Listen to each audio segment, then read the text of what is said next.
And believe it's Jason Jones, right? Right? All right. Okay. Okay.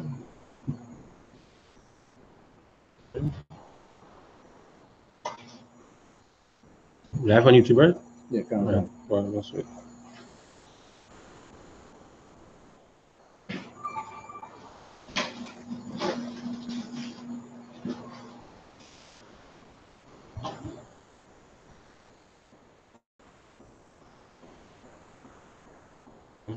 Remember, let's share the classes, right? Right. Share them. The world needs to see the truth, man. The world needs to hear the truth what already going on. Right? And the I.S.U.P.K units, please already spread the truth. People ain't gonna like it. They will hate you for it, but sometimes we burden. Right? Yeah, go on. Right? As we burden, we have to speak the truth. No matter how much it might hurt people or offend people. Right? We have to speak the truth. Right? Yeah, go on. Right? Mm-hmm. So somebody type up, I think it's Jason Jones. Right? Of course, in China, the one they're trying, right? They're trying to pass the rights for the LGBT and them, right? To do whatever sexual deviance that they want to do in the land, right? Somebody look up Jason, I think it's Jason Jones, is his name, right? Jason Jones. I just want to do a little brief background on Jason Jones, you know.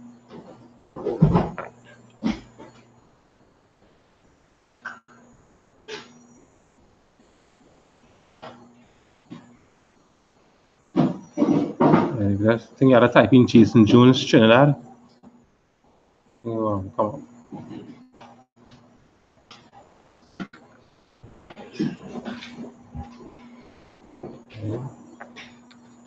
Also, as you all know, Jason Jones was one of the person who was actually fighting for the rights for it to be abolished, right? For the Buggery Act, right? But I think we should look up that we should look up that first. Who are you, Jason? Are you find it yet?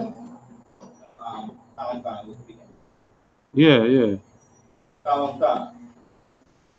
Jason Jones.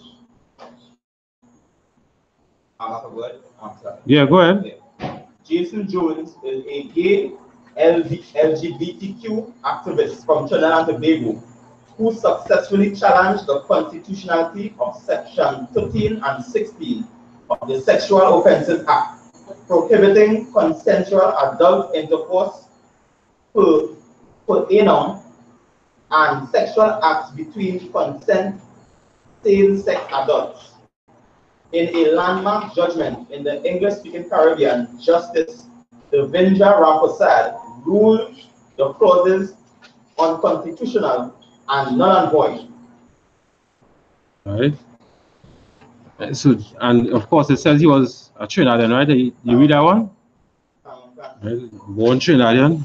Sorry. So somebody look up the Buggery Act 1533. Buggery Act 1533.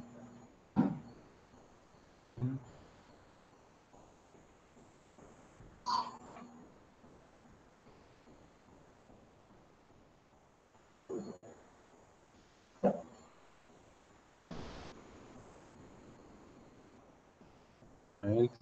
And of course, there's a law. Right?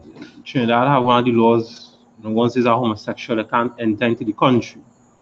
Right? So,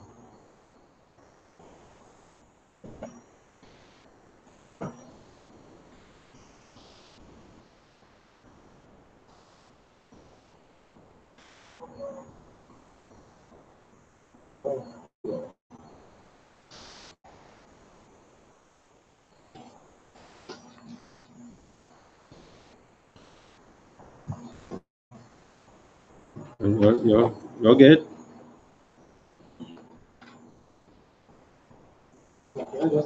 Yeah. Yeah. Let's type in Buggery Act Like I said, Facebook down for a little bit, just trying to reconnect, right? All right, back Facebook, up. yeah. All right.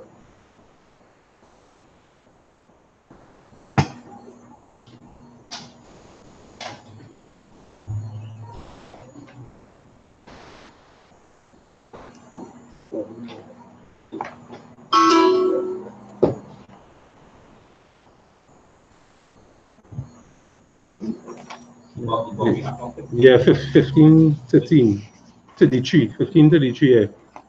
Buggery Act. Go ahead. The Buggery Act of 1533, formally an act for punishment of the vice of buggery, was an act of Parliament of England that was passed during the reign of Henry VIII. It was the country's first civil sodomy law, such offences having previously been dealt with by the ecclesiastical courts.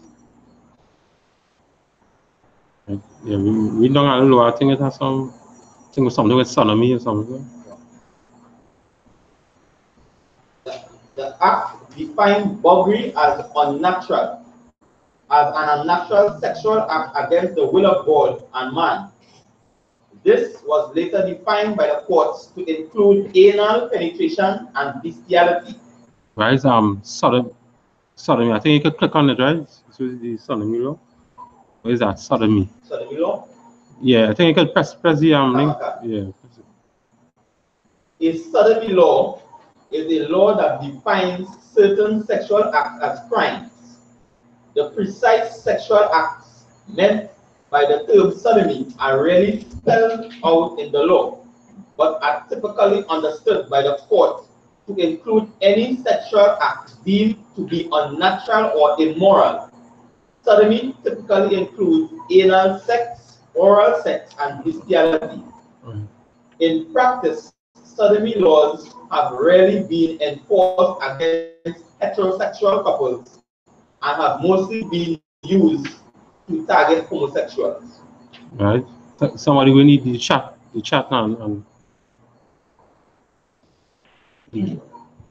click on the link while in the chat. The gay man's appeal for equality.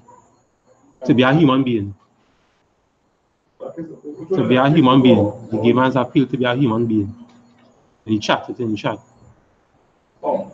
It's in the chat.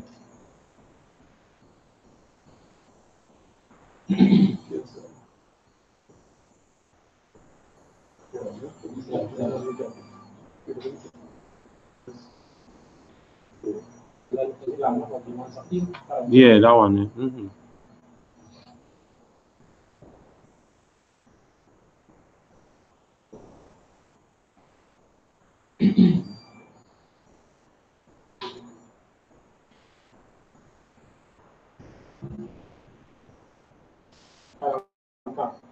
Yeah.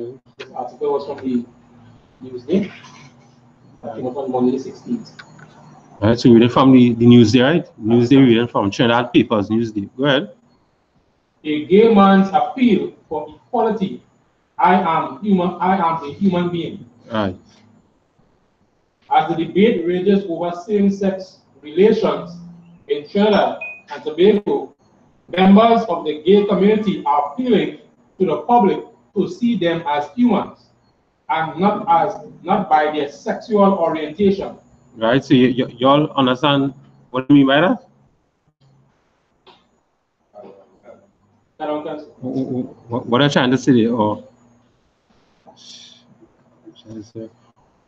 what they're really trying to say here, in other words, or what they're trying to hide, I should say. You know, what they're trying to hide it. Right? Yes, sir. Come in. Go ahead, Tazo. What they're trying to say is that sex is no the deviancy that they practice. It is unnatural sex, unnatural practices. They're trying to say that they want to be viewed as equals, or it should be found right or acceptable in the society. They're trying to hide the sin that is known by the Most High God, but they want to be accepted as something normal in the society. Yeah. What you talk about that? Right. So they're saying that the only public is see them as humans, right? The public is seeing them as humans.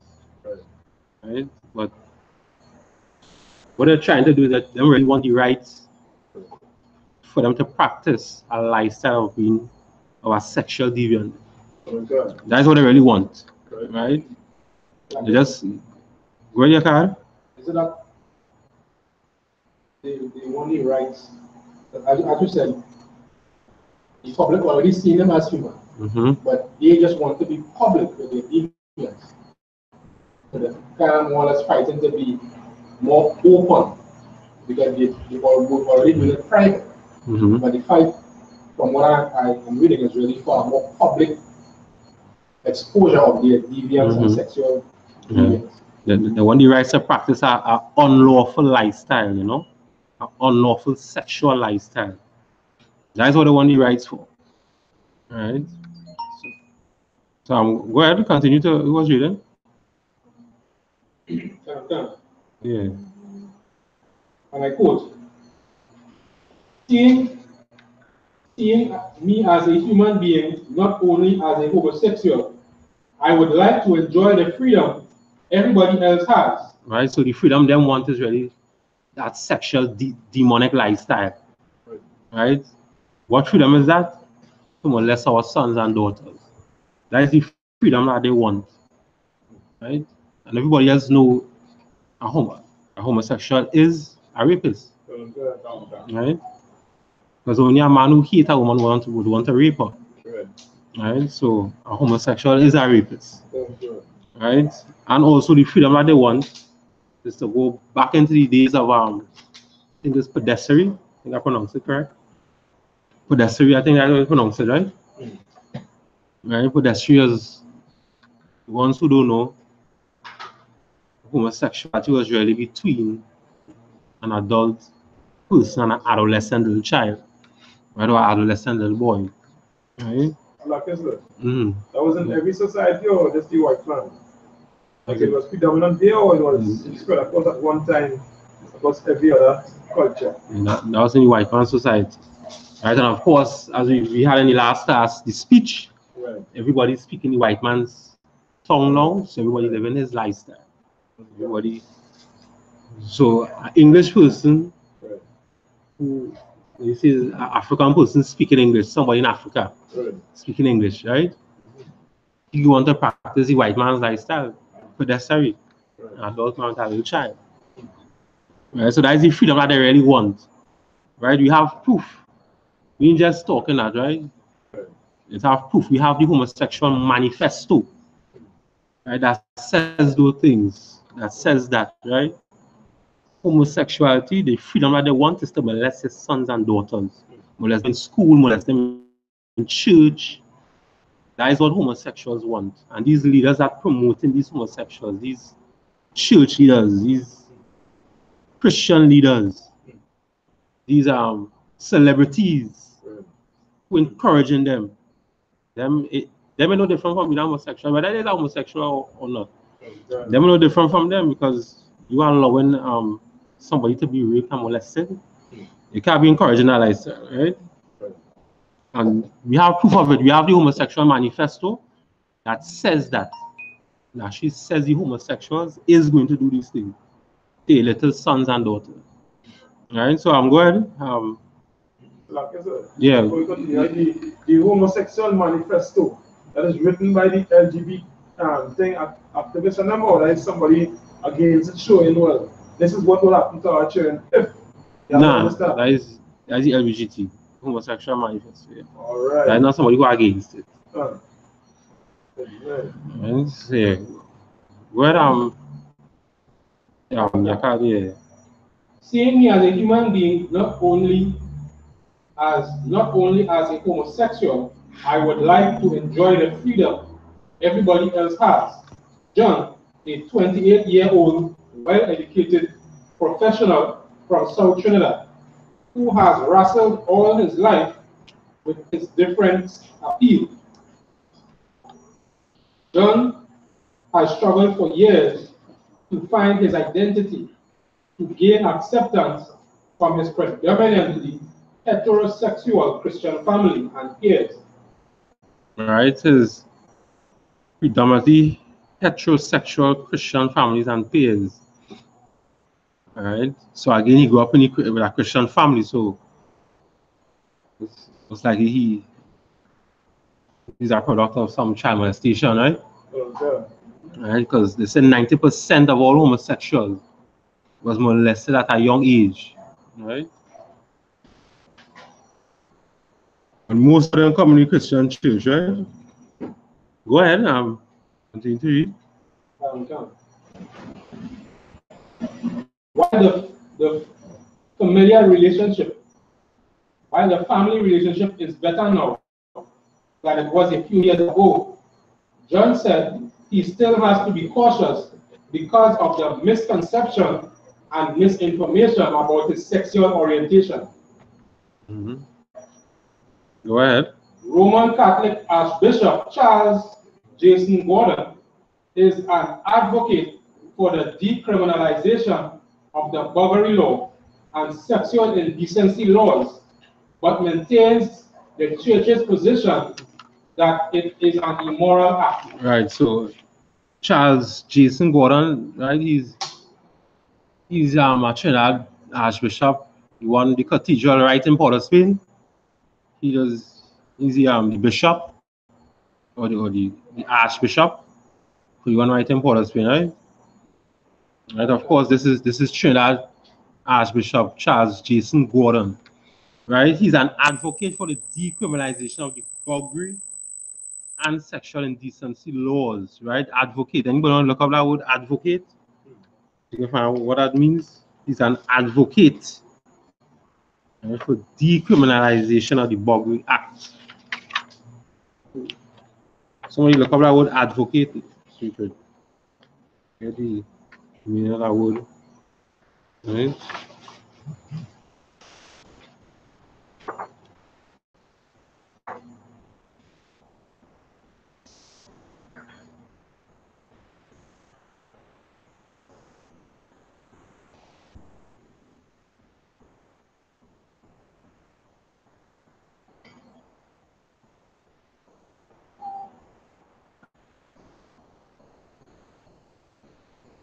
Yeah.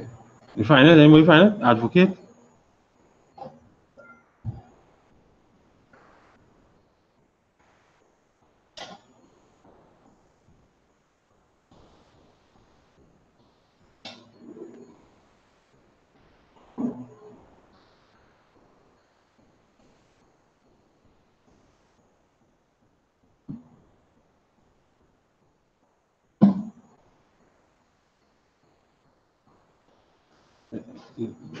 No, nobody can find it yet? That's all right.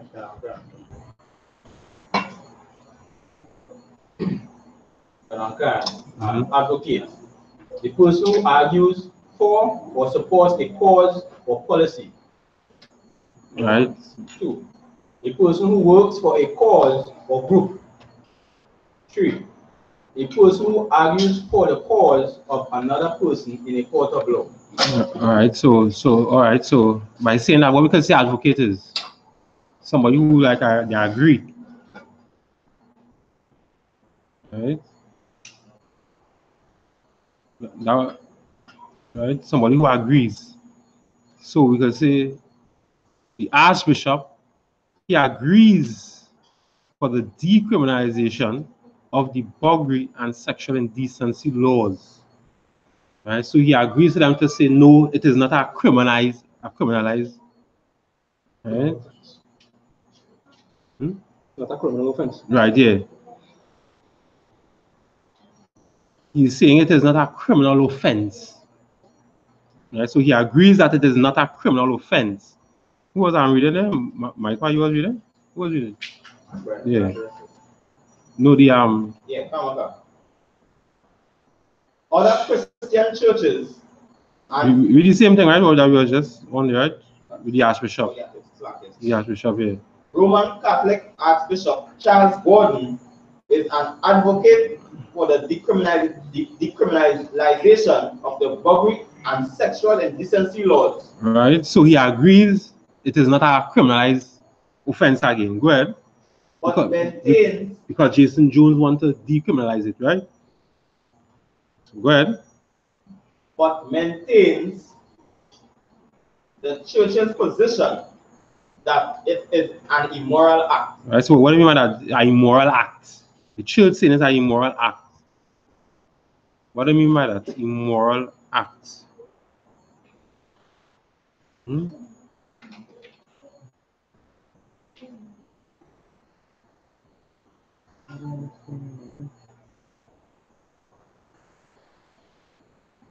Like I said, Where am I so?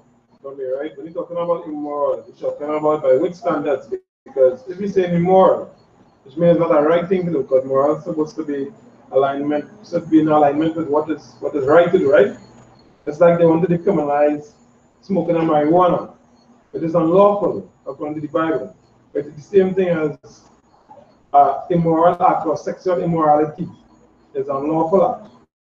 So which means this man, he's a double-sided man, he's a two-tongued man, he's a four-tongued man, silver, right? Right. Right, so in other words, he's a hypocrite. Okay. Right? He's a hypocrite. Right. Right? Immoral is like something not good, right? Moral is good. Right. All right. Immoral is opposite.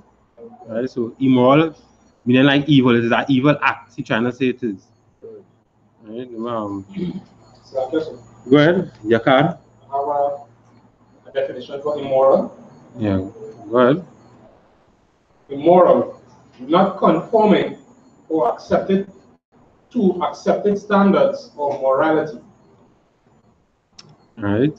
Synonyms: unseemly, unethical, bad, morally wrong, wrongful, wicked, evil, unprincipled, unscrupulous, etc. Right. Right. So as Christ said, if the blind lead the blind, everybody go forward to the ditch, right? So Archbishop Charles Gordon, who's the head of that cathedral in Port of Spain there, he's a hypocrite. And the whole church, the congregation is hypocrites as well. Right? Because if he's saying the church saying it's an immoral act, that means they're against it. But he agreed that it shouldn't be a criminalized offense. Right? Then the church people in the congregation who are against the Archbishop. Right? And they know he's a hypocrite. Right? He's forked on as you just said, Tazo. Right? So again, I just show that how the church is the reason why homosexuality is rampant in the Christian church. And if it is, you could accept homosexuality in the church, then everybody else will just accept it, right? So so go ahead, continue to read. Who was reading the article? The article. Other Christian churches and Hindu and Muslim groups have differed with the Archbishop, saying it is both immoral and criminal, and want the Bulgari law to remain on the statute books. Last Thursday, Justice Devendra Rampersad ruled that sections of the Sexual Offences Act, which prohibited Bulgari and serious indecency between two men, criminalized consensual same-sex activity between adults and unconstitutional. Go ahead. Psychiatrist Dr. Barma Yalsingh said while there has always been gay bashing and bullying in schools of people who appear to be different, Trinidad and Tobago is a very tolerant society. Right. I remember the general was speaking the other day, when there's somebody going to school and again bullied. That is the best thing that ever happened to them. You know why? Because you have to look at yourself and say, well, hey, how come everybody acting different, but I alone acting strange? And I've been bullied of it. Maybe it's something that I really doing that is wrong. I'm really trying to look at myself and change my lifestyle. Because it's something that I doing. You understand? Something I doing wrong. This is why I acting different from them. So the bullying could have been the best thing that could ever happen to you. So you would have changed your lifestyle. So you have noticed something wrong that you're doing. And in the end, what the article said, Trinidad is a very tolerant society.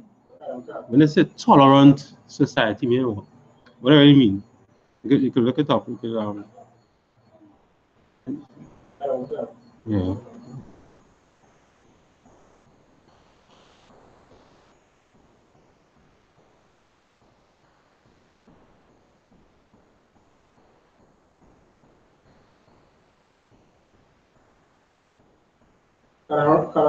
Tolerant.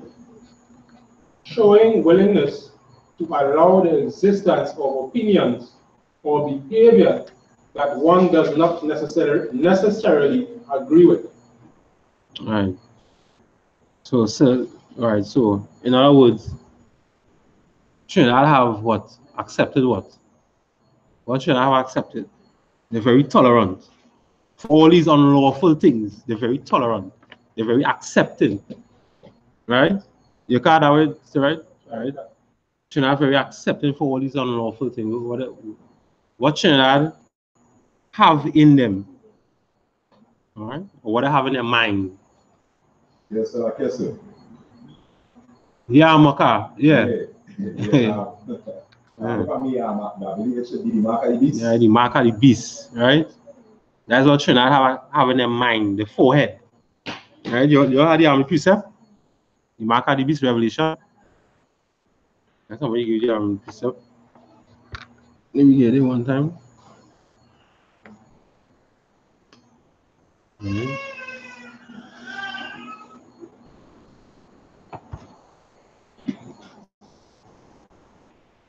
Nobody want with the in your forehead.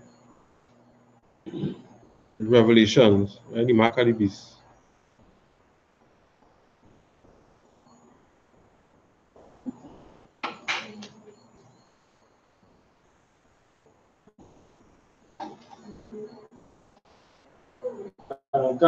This is Revelation 13:16, sir.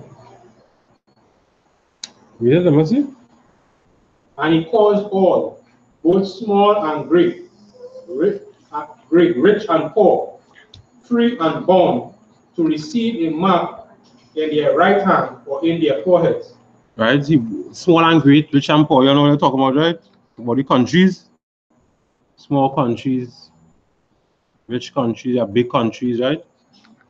Right? Small countries, big, rich, you understand, right? America is a. Yeah. You read it over again, because? And he calls all, both small and great, Right? Small and great, rich and poor, rich countries, poor countries, right? free and bond, Right? Free and bond. to receive a mark in their right hand or in their forehead. Right? Countries that free but yet bond.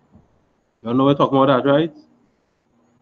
Countries like Trinidad, we free yet we still bond, right? International Monetary Fund, you know, the white man still has some hold on us. We free but we still in bondage, you know, right? So and cause us to do what?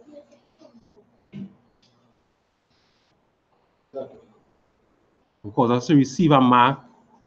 Free and bond, to receive a mark in their right hand or to in receive their a mark forehead. in their right hand, right? The right hand in the Bible is talking about the strong hand. It's like a strong hand. So when you talk about the right hand, it's talking about like the military, right?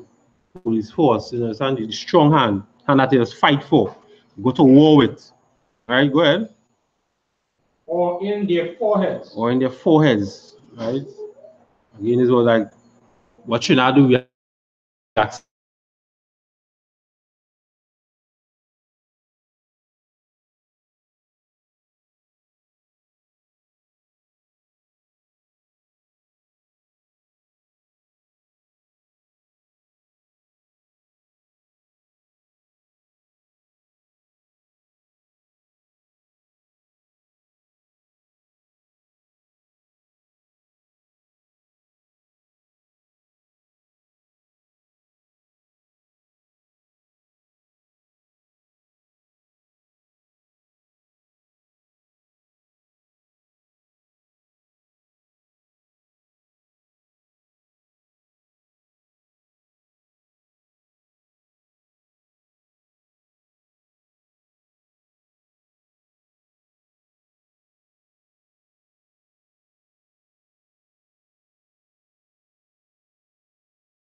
Swift, gay revolutionary, excerpt.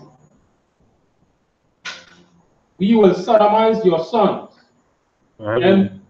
emblems of your feeble masculinity. Right, you will sodomize your sons. So these are the homosexual and them saying.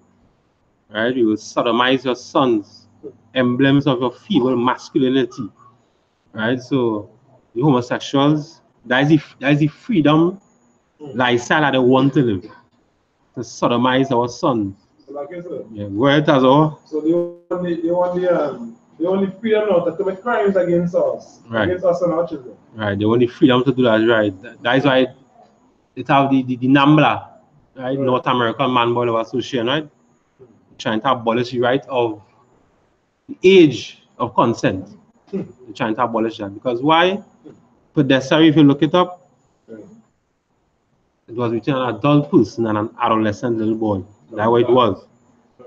Right, so they're trying to bring back. They're trying to bring it back. Right. So like I say, if I'm not mistaken, if I'm not where they got the meaning of pedophilia. Right, pedophilia, yeah.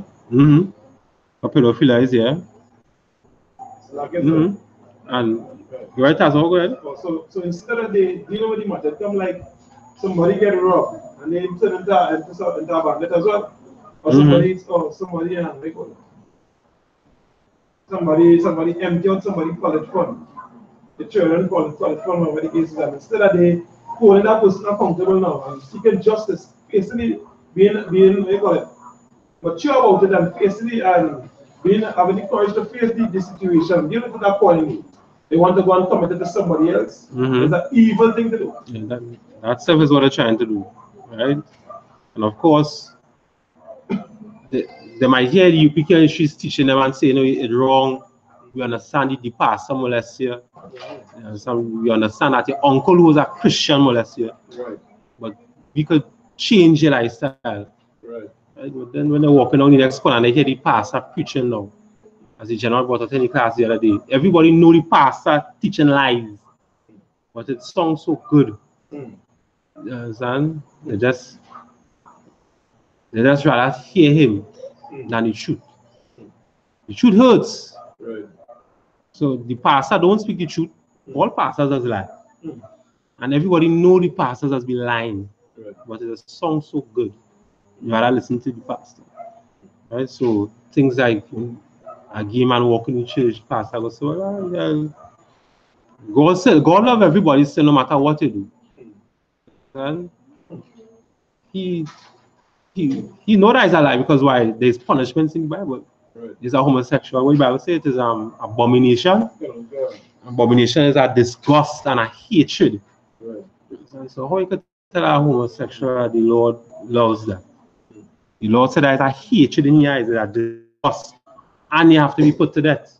You understand? So these homosexuals and the manifesto for them, we shall sodomize your sons. Meaning what? They will turn them into homosexuals. And see a young innocent guy walking on the road and a homosexual want to rape them. Right? The homosexual manifesto reading here, emblems of your feeble masculinity. Go ahead, you can. Emblems of your feeble masculinity, of your shallow dreams and vulgar lies. Right. We shall seduce them in your schools. All right, so you're going to school now.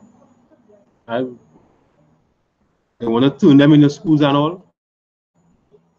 Right, the education that they're teaching in the schools. And they're trying to convert them with that. Right? Or they might just send some homosexual teacher in the school to change them. You understand? Go ahead.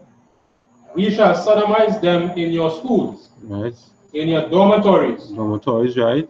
In your gymnasiums. Gymnasiums. In your locker rooms. In your locker rooms. In your sports arenas. In your seminaries. Right. In your youth groups. Youth groups, right. In your movie theater bathrooms. In your army bunker houses. Right. In your truck stops. in your male clubs, Right. in your houses of Congress, wherever men are with men together. Right. Your sons shall be our minions and do our bidding. They will recast in our image. They will come to crave and adore us. All laws banning homosexual activity will be revoked. Instead, legislation shall be passed which engenders love between men. Right. So again, when you get time, I could read the whole homosexual manifesto, right? The manifesto is just a turn little churn into homosexual. That is a manifesto about it. Read the come out and read the other link in the chat. Right? The other link. Landmark gay rights case will challenge homophobic laws in Trinidad. Go Trinidad and Belize.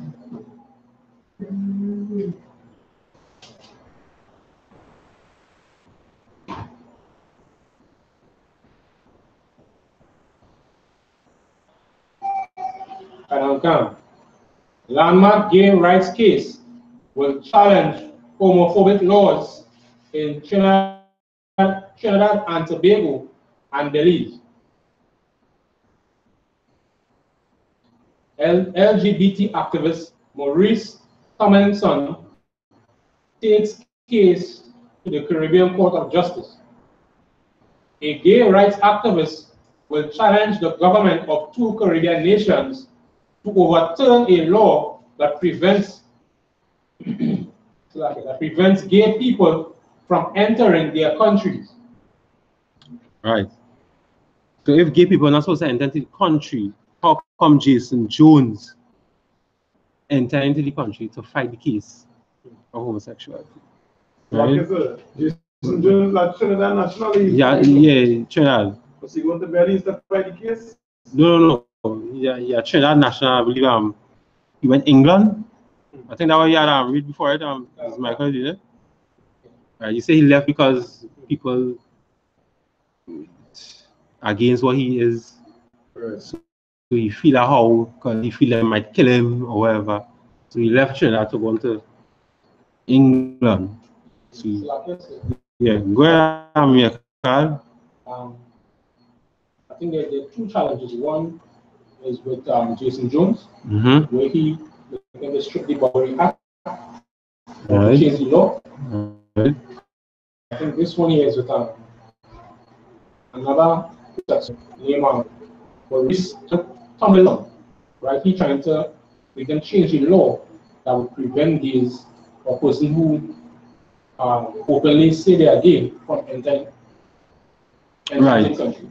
Right, but I believe it's a law in Trinidad that actually says once again because Jason Jones again, remember he fighting, so he came and he said publicly, he's homosexual. He's not supposed to enter into the country in the first place. Right. So therefore, the law it bias. Right. The law is on unbalanced scale, right? So which part did stop at? The first part. Yeah, continue. The current immigration laws in Trinidad and Tobago and Belize bar undesirable persons from entering. A list that includes homosexuals, prostitutes, and other marginalized groups. Right, so not just homosexuals alone can't come into the country, prostitutes, there's other people, right? No, you hear, you see it on the news right through. Prostitutes, they're locking on these prostitutes, and they're charging them. Right. If they send them back home to whoever family member, whoever, they'll do that. But you see that they're locking them up, putting them in prison or whatever, but the homosexuals, they're not doing it. Because why?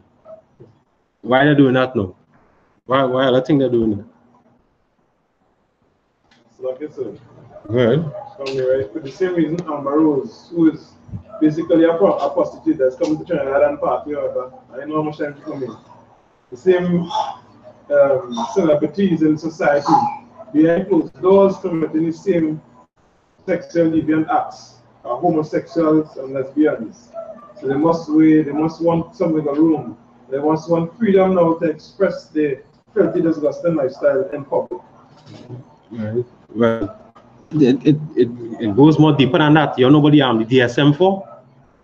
Right, the DSM-4. You can look it up. That's the diagnostic statistical manual for mental disorders. Right? No, homosexuality is a mental disorder, right?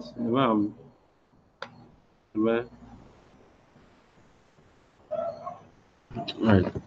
You're going to look at the DSM, I think the DSM-5, right? Diagnostic statistical manual for mental disorders, right? Now, in that book have all the mental disorders, and homosexuality was one of them. It was one of them, right? So it was a mental disorder, right? Now, up until 1974, right, because of a political vote, they took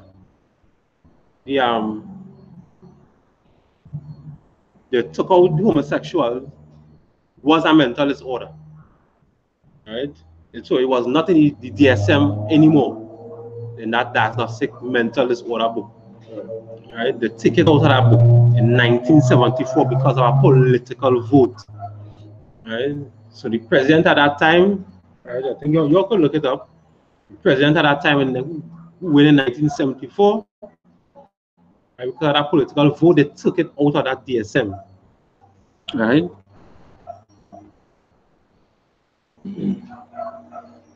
So now, if something is not, if it's not a mental disorder anymore, it's easy to become legal, right? It's very easy to become legal. Prostitute's still illegal, but because this homosexual is not in the DSM anymore, right? There's not, so the there's not a mental disorder, right? It's easy for it to become legal, so they won't charge them for it. No, the DSM-4 I think was written by the American psychiatry. So I'm gonna get the correct proper name, right? You have it? Yeah. Yeah. Well, this article is out of DSM, depathologizing homosexuality. In 1973, the American Psychiatric Association removed the diagnosis of homosexuality from the second edition of its diagnostic and statistical manual. mm-hmm. This resulted after comparing competing theories, those that pathologized homosexuality and those that viewed it as normal. In an effort to explain how that decision came about, this paper article reviews some of the historical scientific theories that argue that, and arguments that first led to the placement of homosexuality in the DSM-1 and DSM-2, as well as alternative theories led to the removal. Right. I don't know if it's that article, but have an article that's saying that they have no evidence as to why it is not a mental disorder anymore. And even though they have no evidence as to why it is not a mental disorder anymore, they still took it from the DSM. Right? So in other words, it was because of a political vote in 1974. Right? That is why I took it out of that, because of politics. Right? Science is what said it is a mental disorder. We all know that politics is not science. So because of politics, they took it out of the DSM-4, right? So that's why you'll see these prostitutes getting locked up. The homosexuals not getting locked up because why? It's not mental disorder. Now, Trinidad have laws still. You know, you're a homosexual, you can't come in the country. You understand? The Buggery Act. You could get charged, I think it's 25 years. But we're not seeing those things happening. You understand? Because again, Trinidad is a very tolerant society. We accepted that mark of the beast. You understand? And then with forehead, we accepted that mark of the beast in the forehead. So we go accept these things, even though we know whoever president in Trinidad was a homosexual, we gotta allow them. Even though we know whoever prime minister was a homosexual, we gotta allow them. Even though we know whoever chief justice it is in Trinidad is a homosexual, we gotta allow them. Because we accept the mark of the beast in the forehead. Right? The mark of the beast is the so-called white man and his doctrines and philosophies. Right? That is the mark of the beast. Right? The International Monetary Fund, that is the mark of the beast. Right? The white man, his science is the mark of the beast. The white man, his politics, that is the mark of the beast. Right? And we accepted all of that. We accepted all his doctrines, his philosophies, everything we have accepted, right? We was reading from again? Yes, sir. Right. Right, so the DSM 4, right? You understand that, right? Right. Yes, sir. Belong to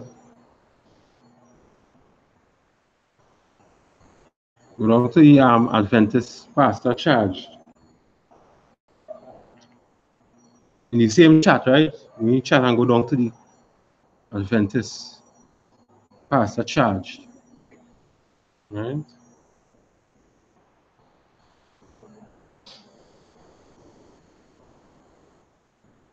Homosexuality is rampant in the black community today. You understand? That's why the Lord is cursing us. Right? That's why the Lord said He give us up to our vile affections, right? He give us up to our vile affections. Right? That word vile. Right? Okay. Go ahead. Adventist pastor charged with sexual abuse of a teen in Caribbean nation of Trinidad and Tobago. Right. Go ahead. In a court hearing on Tuesday, July 23rd, Pastor Marlon Holder Right. Pastor Marlon Holder was presented with 6 charges of sexual assault on a 15-year-old in 2011. Right. Go ahead. According to a report in the Express Newsday, the report quoted Pastor Clyde Lewis, Secretary and Treasurer of the Tobago Mission of the Seventh-day Adventist Church, that Holder resigned from the ministry on June 30th, 2013, and the matter is now in the hands of the police. Right. So this pastor molested this 15-year-old girl, right? Pastor Marlon Holder. Right. This was in 2011. Right. He's an Adventist. You know, a lot of church people like to say, you know. I remember all the shady class, right? In YouTube. They say, come on, let's share, right? Right. There's a lot of people like to say 7 days people is good people is just eat grass. You understand? They don't eat meat. There's good people, right? But even the Adventist people are not molesting people in the church. The pastor are not molesting people, right? So skip down to we see here the newspaper stated that Lewis. The newspaper stated that Lewis was questioned why the church took so long to deal with the situation. Right, so they want to know why the church takes so long to deal with it. Somebody get molested inside the church and the church ain't doing nothing about it. Why will it take so long to bring it public? Go ahead. And reported that Lewis said the hierarchy of the church did everything to support Holder. Right, so the hierarchy of the church did everything to support, what to say, support the aggressor, support the pedophile. Right? Is a better way to say it, right? So the deacon or the pastor or the bishop, the head of the church, did everything to support the child molester who was the pastor in the church. Right? And we still letting our children go to church. We need to stop that. Once you go to church, the sons and daughters will get molested, right? So go ahead, your card. Can you do?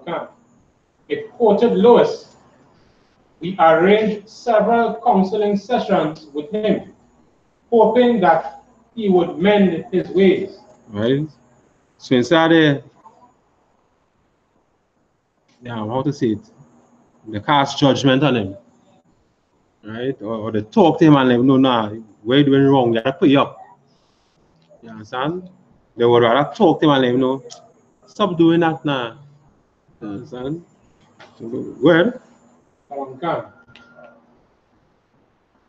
The hierarchy of the Catholic Church in Europe and the United States is being severely criticized for using the approach of counseling to deal with sexual offenders in the clergy, instead of immediately reporting them to law enforcement.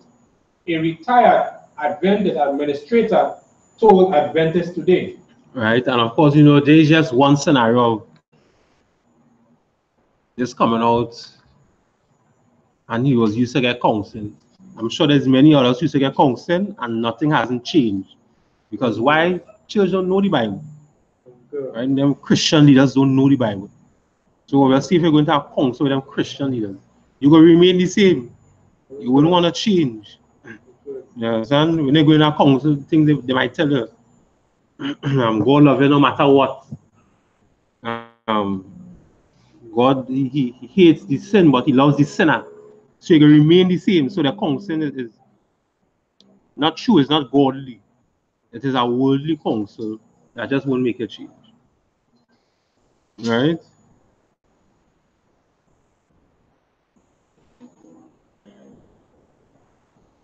Continue. All right. Come out and read the other one. Come out and read the other one. Pastor charge molesting charge? Yeah, the 72-year-old man. 72-year-old man. Okay.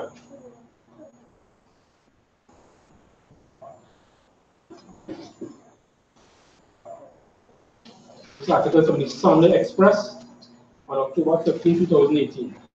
Right. Pastor charged with molesting child. A 72-year-old pastor has appeared before a Sandy Grande magistrate, charged with 4 counts of sexual touching against a female victim.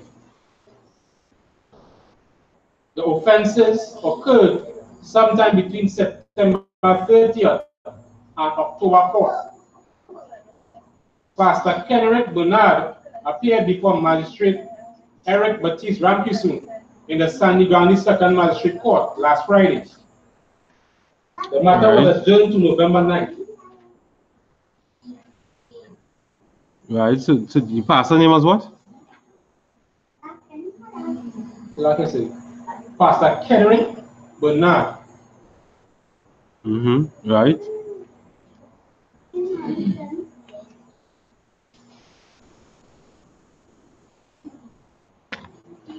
That's the article, finish it? That's it.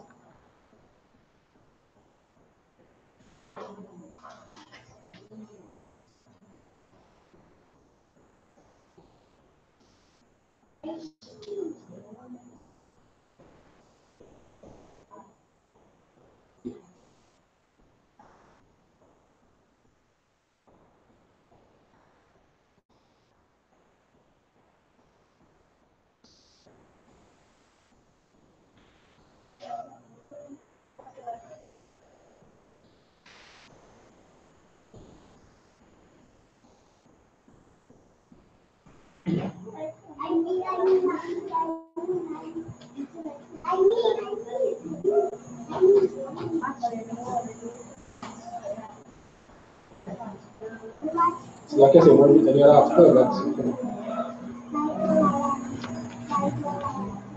Yeah, give me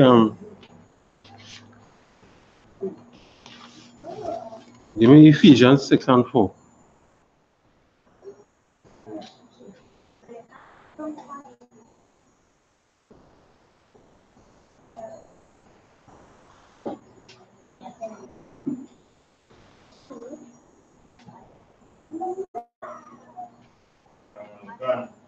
Mm-hmm.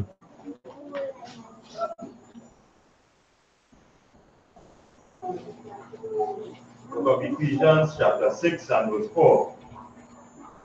And ye, fathers, provoke not your children to wrath, but bring them up in the nurture and admonition of the Lord. Yeah, you understand that? Fathers provoke not your children to wrath. What do I mean?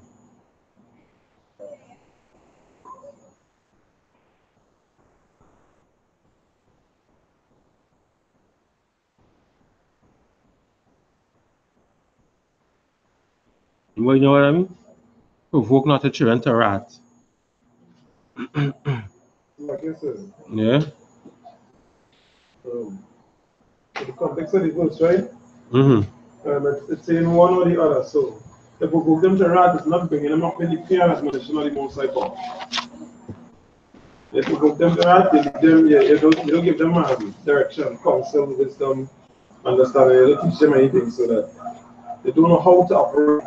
So they'll provoke them to do something foolish, something unlawful. Mm-hmm. Yeah. Anybody else?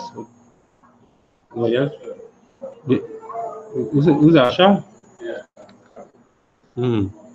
We like go let children them kind of like eat to be angry with them. Don't let the children. Don't let the children. To be angry. Don't let the children be angry. Oh, the children be angry. Yeah, they're going to. Yeah, the children going to be angry. But how are they going to be angry? If you encourage them in the right way when they do something wrong. Mm-hmm. Right. So, well, the example, a big example, not give you example. Provoke not the children to wrath. Right.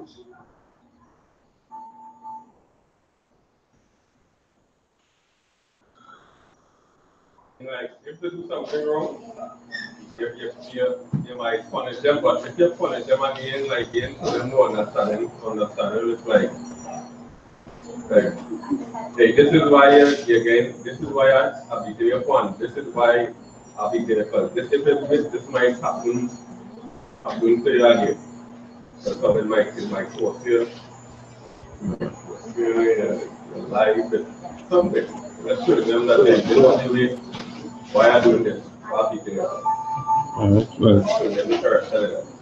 Alright, so who are the scripture? Let me read it over again. Oh my God. The book of Ephesians, chapter 6, verse 4. Mm-hmm.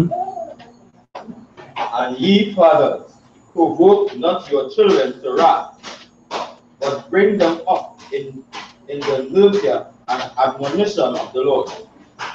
Right, bring up in the nurture and admonition of the Lord, right? Provoke them not to wrath. Meaning like they're rebelling off of the Bible now. How they rebel off of the Bible? By going to church. What's going to happen to them now when they're going to church that will make them rebel off of the Bible? You go ahead, Tazo. You're going to say, what the church teaching of them? You're going to say the church, you talk more Bible, and then teaching nobody nothing doing all the wickedness. Yes, so the Bible is obviously not the solution. They're going to say because the church don't teach you Bible. They don't know. Right. So it's a little bit more in depth. A bit more in depth. Anybody else? Yeah, sure. Yeah, sure. You're good. Yeah, sure. Alright, like a good example right now, right? So you start from around, right? So all these trying to be with that egg and thing, right? But if they come down to them way that has nothing to do with the Bible. It's really speak towards that interpretation, everything. They're bringing them to that knowledge, right? This is not an emotion. This is not of me. I should be of you. Yeah, but remember that in church and the rebellion of the Bible. I said, what go have them rebelling of the Bible? Because they in church reading the Bible. So we're gonna make the children not rebel of the Bible. If they're in church, that means they're not in the truth, right? It means they're not in the truth. But they know they're not told the truth. So there's no lies. But we're gonna make them rebel now over the Bible. Yeah, right. Well, especially in the black community, in terms of in the church, and you're being told that Christ white, and you're seeing at the end of the day, and there are no solutions and things that help you in your community. But the church pushing that doctrine at this manner. For some reason, a certain sector of people are not really helping. That is one of the things I was forced to rebel. Think that is a white man book. This is already nothing for me.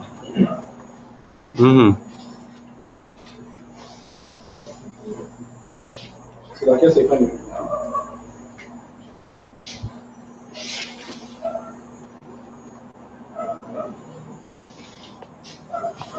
Right, yeah. Camera, turn around the camera.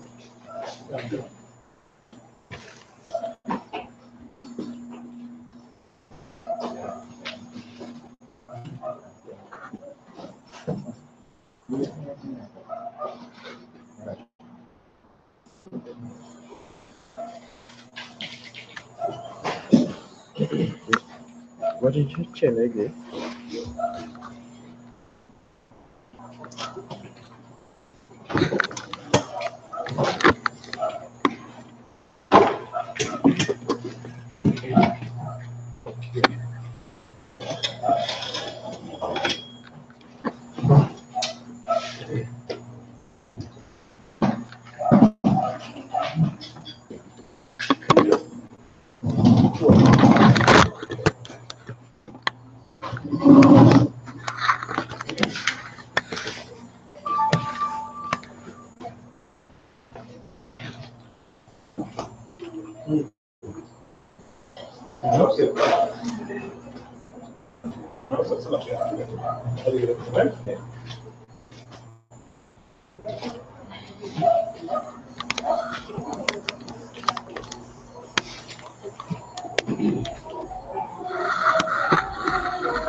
Yeah, some Shabbat Katam.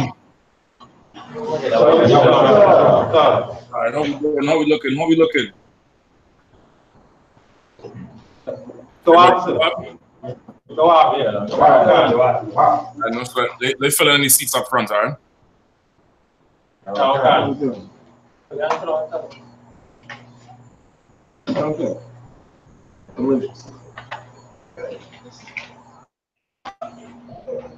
All right, most I crack you got one hand. I was watching the class. Good breakdown. I was watching it when I was driving in.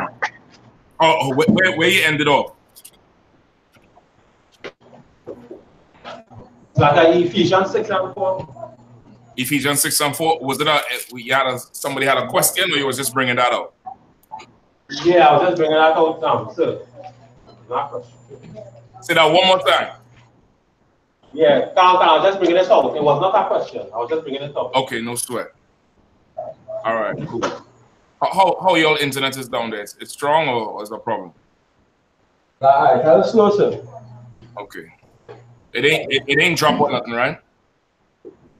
Nah. All right, what y'all could do, y'all could kill the Facebook on your end too. All right, leave the YouTube up, but Facebook, y'all could kill the Facebook, all right? Okay. All right, quickly, let's get it. Any questions?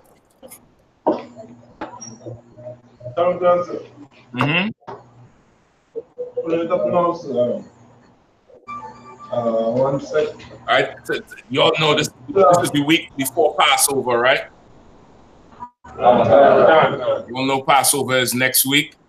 Next Saturday, get the Lord a hand, 50th Passover.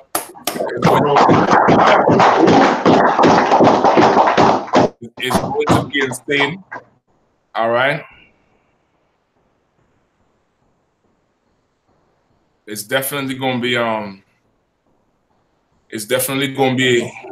achievement, and it's going to be good as it parallel what's going on right now in the earth with everything, all the prophecies coming true, all the wars, rumors of wars, famine, pestilence, natural disasters. The racism is at an all-time high, which is what? Nation against nation, right? All-time high at the highest level, at the governmental level, and at the peon level or the people level, the low level, right? Y'all see Nalini from David going viral. Nalini from David going viral because she want to see all your dirty niggas. Well, I have a message for Nalini. I'm going to raise up more dirty niggas in Trinidad. So she could either suck it up or go kill yourself, you racist bastard. We gonna all right, and everybody who she represents. All right, everybody who she represents. And the time is coming. Trinidad is going to overturn on itself. The time is coming where Black people is going to again have the spirit of the Most High in Christ and have a certain amount of honor and dignity restored to each and every one of us. You get me? So let Nalini talk now. In fact, I don't want them do Nalini nothing. I don't want them Canada. I want her to be able. I want her to inspire more East Indians to come out and say, "I don't want to be around you dirty niggas." Because when I get on the street and I say, "You damn furry, smelly, coolie so," I don't want nobody saying nothing. Nothing. You could say nigga, good. I could say coolie. Don't say nothing to me now.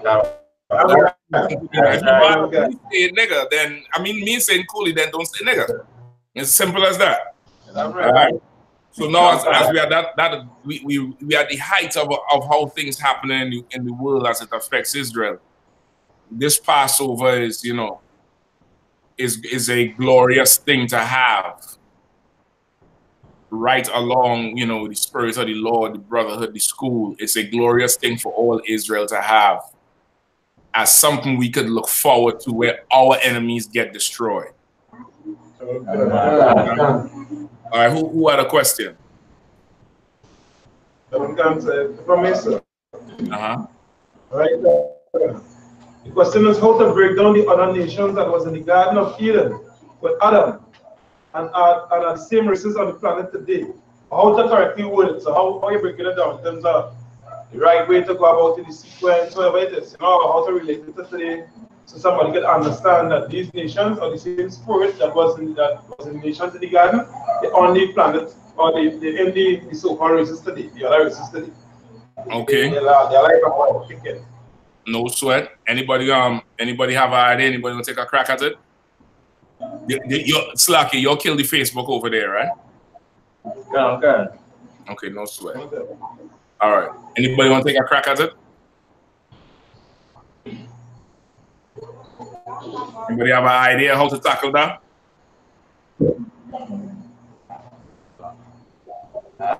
Come on with it. Say La Alcan.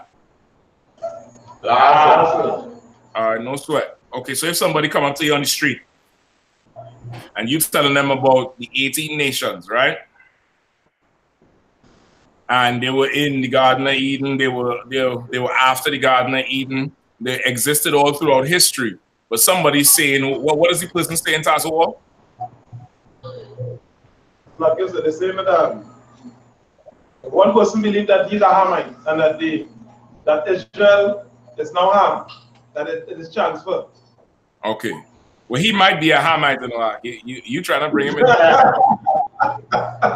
don't fight to bring nobody in the fold, That means, now is a toss up for, the land and the spoil and the ribs. You have to bring him in. If he think he's a Hamite, on them old plates, no clitoris having broad. You know what I mean? Right. That's fine. He think he a Hamite, no sweat, nigga. Go ahead. Right. All right. So good. So what he's saying is there's no more Israel. That Israel is now Africa, right? Okay. Okay. Anybody have any idea? Come with me quickly. I want to get to something before the time run up. Come on, Akim. You're going to have to think on your feet now. Now is the time for it, man. So if Nalini come up to you and tell you, you dirty niggas ain't Israel. Israel is, a special people, not you dirty, dusty niggas. I mean, she cursed that nigga. She cursed him out the hell, bro. If Nalini come up to you and say that, what's he going to say? Like I said. Mm-hmm. I would use the one of them is that pretty evident. Wherever we are, the people on the face of the earth is the curse of Deuteronomy, punishments that the face has not obeyed the Most High. And the Most High saying himself in Jeremiah 31, that he ain't gonna let go of Israel for that. No matter what time, what place, wherever the case is, they can say what. Yeah, that's one thing because they're so educated. They just want to talk things. So. Okay. Anything else? Anyone else? That's a good start. That's an old school way, right? Whoever this fool is that say Israel is Ham, prove it. Prove it. That's a good old school way. Prove it, right? And that's usually the end of the conversation right there. You had to prove it, and then they're gonna start talking all sorts of gibberish and hogwash about DNA and mitochondria and this and mitochondria that and blah blah blah, which is just bullshit, glorified bullshit. You get me? Your first thing would be 1 Thessalonians 5:21. All right, you probably want to write that down. That's damn near your go-to scripture for any battle. 99% of your challenges is prove it. Prove what you say. All right, 1 Thessalonians 5:21. Somebody quickly, come on, let's go, Akim.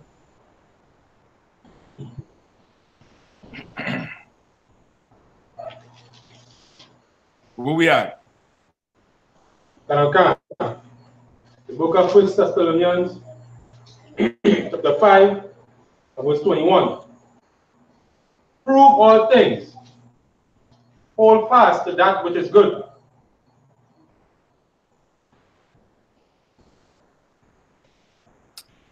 First Thessalonians 5:21.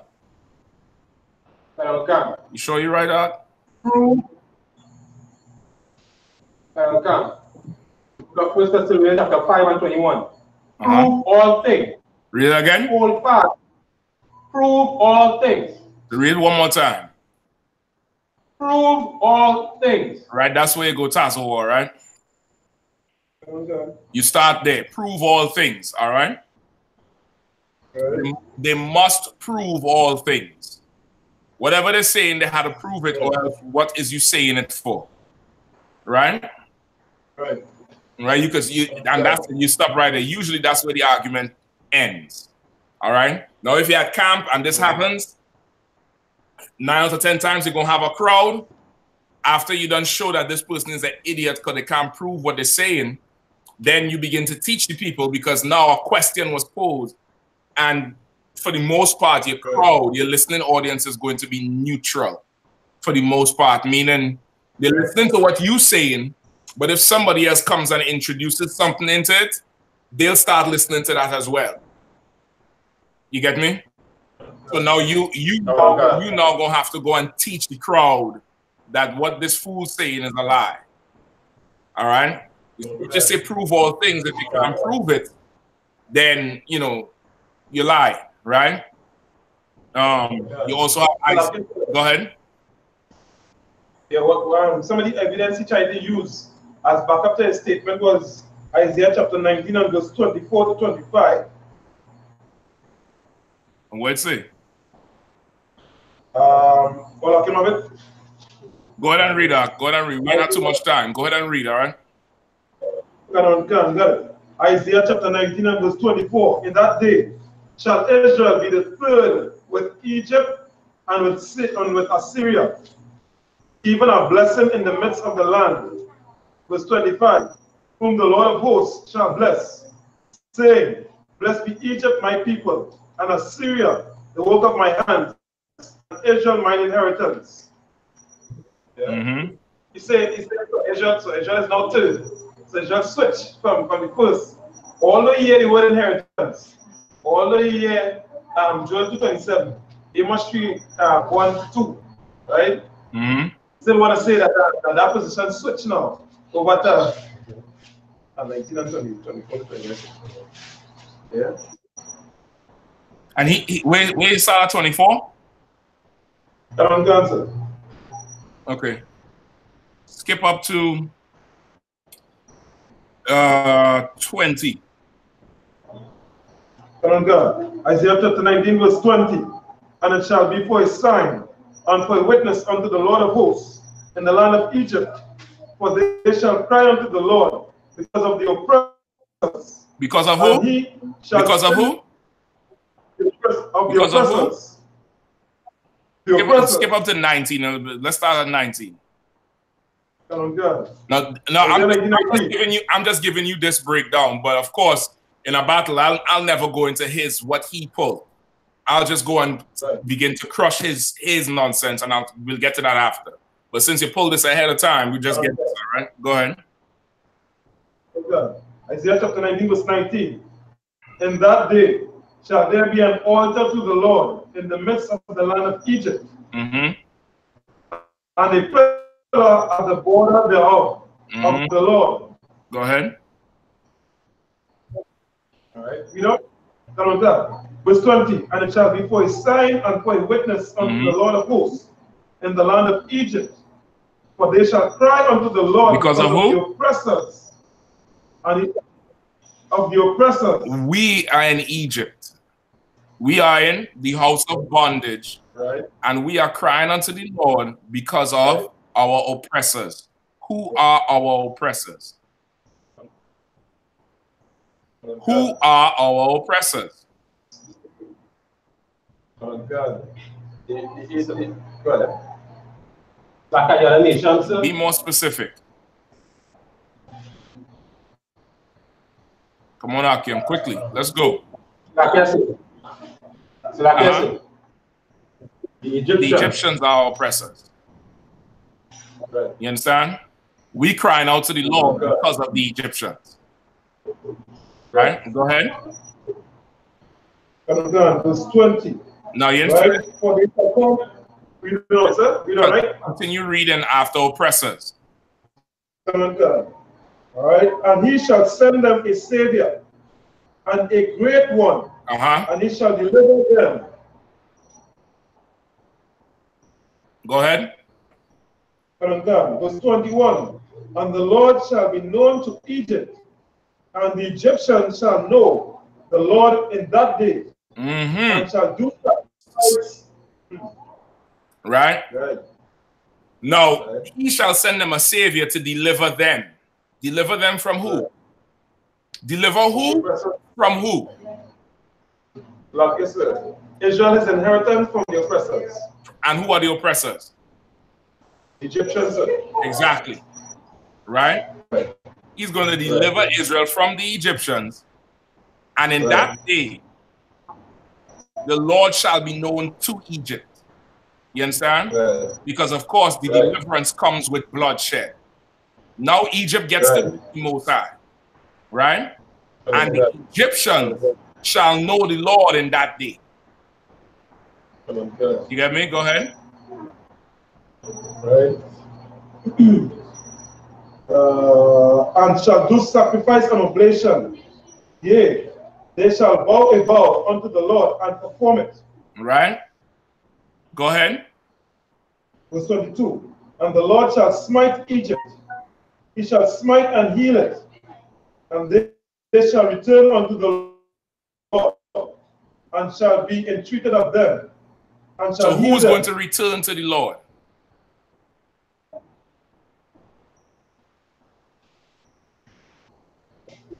Come on. Like I said, those one, but Egypt.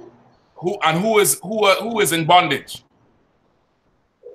Like Israel is in bondage. Just like Israel is in bondage in where? Trinidad. Right? Trinidad is not an Israelite word. Trinidad is a what? I believe it's a Spanish word. Or Latin or something. Right? In that day, Trinidad will know the Lord. And the Lord will smite Trinidad. And Trinidadians will sacrifice to the Lord and vow a vow to the Lord, and he'll deliver them. And they will return to him. Who are we talking about? We talking about Nalini? Who are we talking about? We talking about Sabga and Anson McCall and them? So who we talking about? Like I said, go ahead. The children he made a covenant with, sir. We're talking about the Israelites who live in Trinidad, who are called Trinidadians. You get me? Like there's Israelites who lived in Egypt, who would be Egyptian in nature. You get me? They by birth in Israel, but the way they conduct themselves, the customs and the characteristics, they're like Egyptians. Right? This is like a Gentile breakdown. But of course, any man who teaches himself has a fool for a student. So this idiot here, whoever read this verse, is one of two things. Either he's just a high weed smoking fool who just wants to reject the Lord, or he is an African looking for a scripture to validate Africans. You understand? So go ahead. He was also saying that the Assyrians was in Egypt, and it was the Assyrians in him. That was a question of discipline. But you're saying the Assyrians in him is who was over Israel at that time. I know we get that from. Okay, but even if the Assyrians was over Israel at that time, where does Egypt come in? Right. And okay, and this it's so heavy. This Akim, you have to start to think on your feet. If he's saying the Assyrians was in Egypt at that time oppressing us, who is oppressing us in Trinidad right now? I guess the East Indian. The East Indian is second tier. They're not the top. Who is oppressing us right now in Trinidad? The Syrians. The Syrians are oppressing us right now in Trinidad. And we are called Trinidadians. You understand? It's the same thing he's bringing. You understand, Tazawa? The same thing he's bringing is that. It's the same parallel. So he is really forcing an argument of Egypt to mean he's African. You get me? He's really forcing that parallel. When Egypt, brother, you can't really, you know, there's nations in there. And if the Lord is talking about a nation, remember the scriptures say he will, those who do the sacrifice and vow the vow, they will do what unto him? It's right there in the scripture. It's like I said, they will return to him, sir. They will what? Return to the Lord, sir. They will return. How could you return if you are an African? To return would mean I started off here, I went somewhere else, and now I'm coming back. Who started off with the Lord? Right. So like the tribes of Israel. You get me? So like, Hamite can't return to the Lord. right. Right? Go ahead, Al. So like I said, that's where the reincarnation part coming, because strangely enough, and what would support their argument or what they think support their argument is because they don't believe reincarnation. Okay, so well that's why you had to drown him in it. That's why you had to drown him. You're not to see with that. Right? He think he taking you out into the deep, talking about you don't understand the mysteries of the Bible. All right, nigga, take a deep breath. Let's go. And you take him down into okay, so now I would totally ignore his nonsense, right? I would go straight to reincarnation. After prove all things, I would definitely go, let's go quickly because I want to get 1 Corinthians 11. I would definitely go Ecclesiastes chapter 1 and start at 8.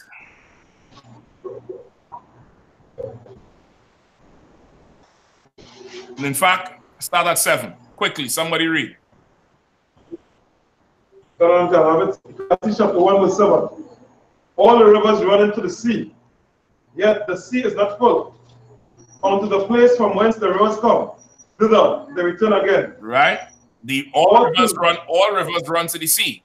The sea is never full, yet they run right back to where the rivers come again. It's a cycle. The same water, right? It's not different water. It's the same water, right? Go ahead. Verse 8. All things are full of labor, cannot utter it. Read that again. The eyes of God. Read that one more time. God. All things are full of labor. Man cannot utter it. What does that mean? The eyes not.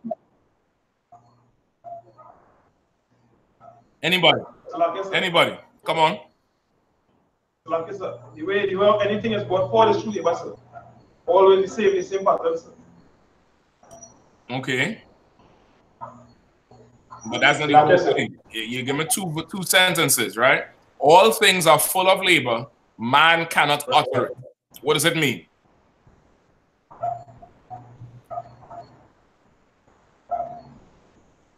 Come on.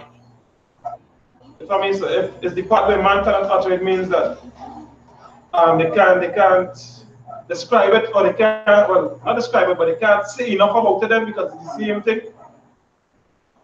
Yeah. Everything in the earth is done through labor and work. The ants go to work. The waves in the ocean work. The air works. You know, everything is full of work. And man, you are stupid. You don't understand what's going on in the earth. You don't understand it. Like just this week, I was watching Antigua Barbuda news, right? ABS television, right? And these fishermen pull up what is it? A 9-foot, almost 3-meter shark, bull shark, right? A female. They didn't know it was a female. They thought it was just a big ass shark. When they cut it open, it had 24 pups in the belly, right? And of course, because it's open on camera. And the media in Antigua Barbuda is having a frenzy with the fishermen, and they go into the National something Fisheries Department, and they want the government to put forth legislation to protect the sharks. So that because in their mind, because this shark was pregnant, they shouldn't have, they should have known and not cut the shark open and killed all the babies. Which is, I mean, you could go all the way the route with abortion there with that. But if they could understand how things work, they would have known there's no reason to go to the government for legislation, because God has legislation to protect that shark. Shark is unlawful. All things are full of work, but man cannot utter it. You can't even begin to describe this thing that you living on, or you eating, or you using. For the vast majority of the earth is ignorant to how things actually work. You get the point? So now this fool here who trying to tell you how Israelites are now Africans, you're an idiot, because you can't even explain how that works. How does that even transform? Who are the Africans today? Explain that to me. Who are the Israelites today? Explain. He can't even utter it. You get the point? He can't even utter it. And okay, I always like to throw this in. How does that knowledge of Israel being Africans today stop the next crackhead in Trinidad? How does that stop the next Venezuelan girl from being prostituted by them Chinese immigrants? Huh? How does that information help some 14-year-old Asherite sister who flee in her country?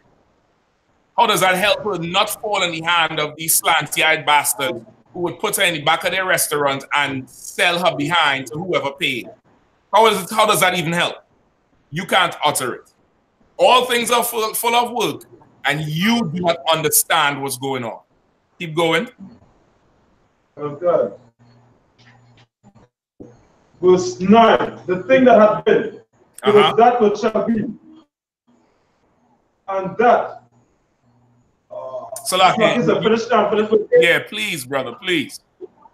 My bad. Right? All things are full of labor, man cannot utter it. The eye is not satisfied with seeing, nor the ear filled with hearing. Right, what does that mean? Like I said. Go ahead. Who's that? So you can. Is it saying the eye is not satisfied with seeing, which means the more you see, the more you want, more, more greed appears? In a way, but in this context, not really. But you're right. It's the same spirit. Anybody else want to try it? Yes, like I said. Go ahead. Who's that? Michael? Go ahead. It basically saying that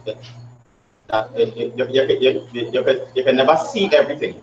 There's always something that you didn't see, or something that you didn't hear. You answer it. Okay, think the white man, right? Think the white man, he sees, imagine the white man sees Usain Bolt for the first time running. What is the white man going to do to Usain Bolt? So like I said, go ahead. If you can put him in a cage and put him to run all day. That comes second. That comes second. There's something else the white man would do. You ought to know your enemy. You go ahead. You're buying into him, trying to get a deal with him and trying to make as much money off him as possible. That's after. I'm gonna help you out.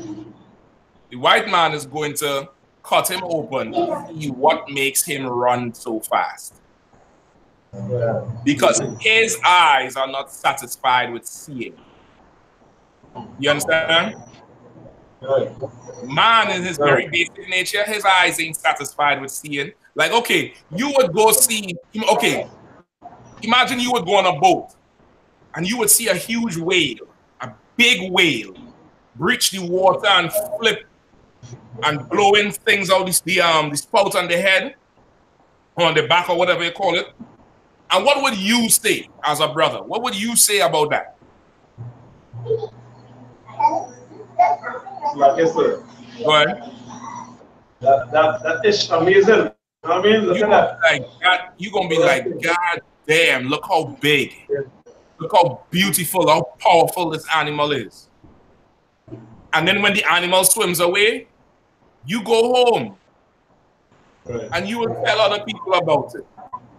Brother, white man goes from feeling less of a person. He has to go get that animal, catch it, cut it open, and study it, and figure out how it works. You get me? Man's eye is not satisfied with just seeing and hearing. You understand? Keep going. Good. No, the ear filled with hearing. Right? That's nice. Because you can't utter it, because you can't explain why this fish is so big. You ain't satisfied with seeing it. So you had to go get it. Right? Go ahead. Verse 9. The thing that had been, it is that which shall be, and that which is done is that which shall be done. And there is no new thing under the sun. All right. What is that saying? Break it down.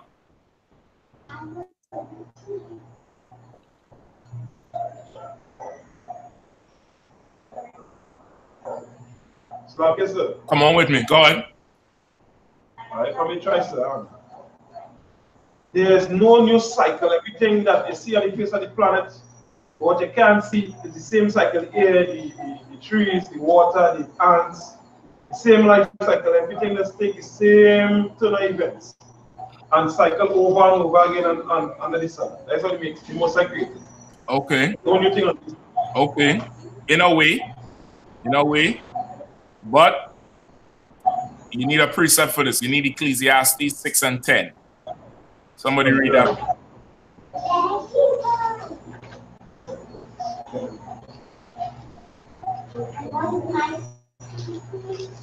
Quickly, Ecclesiastes 6 and 10. Go ahead. Ecclesiastes 6 and 10. That which had been is named already.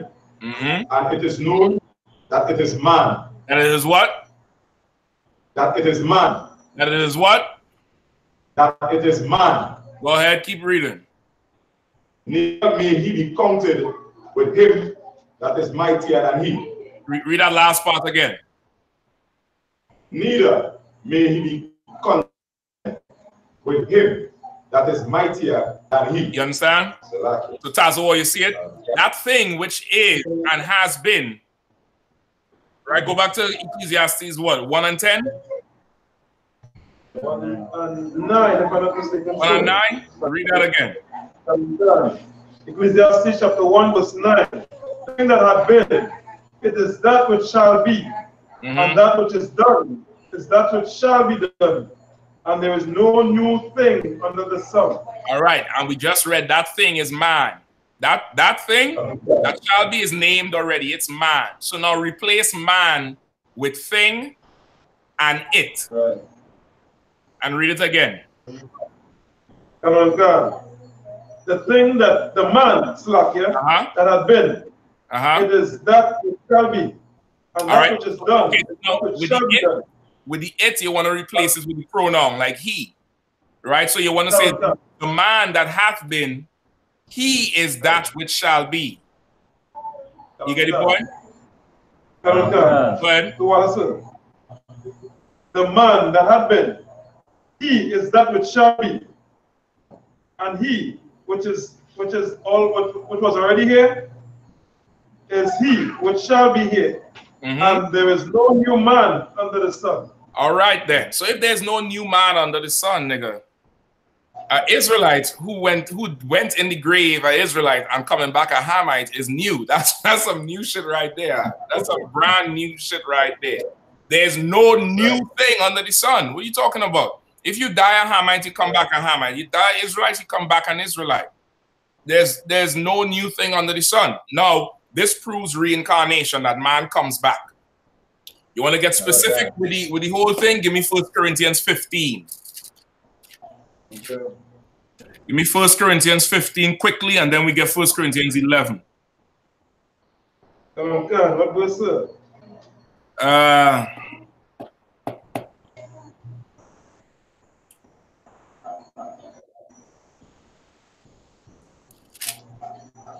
20. Hold on. Or 40, sir. 40 and 41. I think celestial. 39.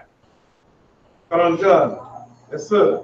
1 Corinthians chapter 15, verse 39. All flesh is not the same flesh, but there is one kind of flesh of men, and another flesh of beasts, another of fishes, and another of birds. Right. So now this whole, I'm just for time's sake, I'm skipping ahead. This whole 1 Corinthians 15 is about reincarnation. The entire chapter, even Vibes Cartel sing about it. Right? And Vibes Cartel have a song where he say, or the Christians say that, it's basically what it's saying. The Christians say that reincarnation is real, but how could they believe that if they believe in Christ? In Christ, that means Christ ain't risen. Right? I forget the name of the song. If I remember it, I'm gonna let you all know. Right? But he has it in the song. Right? So now the whole thing is about reincarnation, and now it's telling you that all flesh is not the same flesh, which is cut in what already?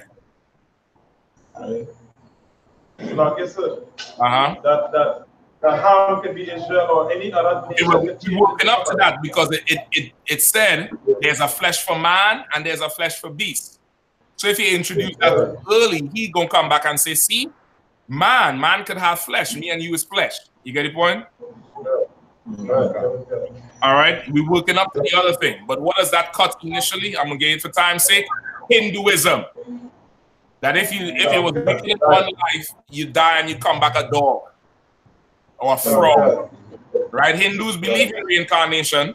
Nalini believe in reincarnation, but she believe you come back as a grasshopper or a bird or a donkey. Right? That cannot happen because flesh is different. Right? Even though Nalini is a jackass, she's not coming back as a jackass. Right? She's not coming back as Jenny ass. Salakia. That's the female donkey is Jenny ass, male donkey is jackass. Right? Nalini is a Jenny ass. She's not coming back as Jenny ass. She's coming back as some old Elamite when Christ come back. Right? Don't allow crippled in the tongue for what she said this week about the nation of Israel. Right? So there's a difference with human flesh, beast, and what's the other one? Fishes and other birds, right? Give me verse 40 quickly. God. There are also celestial bodies and bodies terrestrial. But the glory of the celestial is one, and the glory of the terrestrial is another. What is that saying?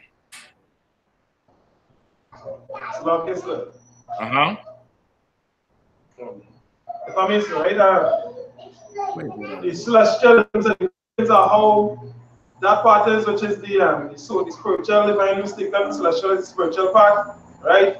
It have a glory in terms of how it functions, you know, how it's perceived. Okay, keep it simple. Don't say spiritual. Celestial and terrestrial. What does celestial mean?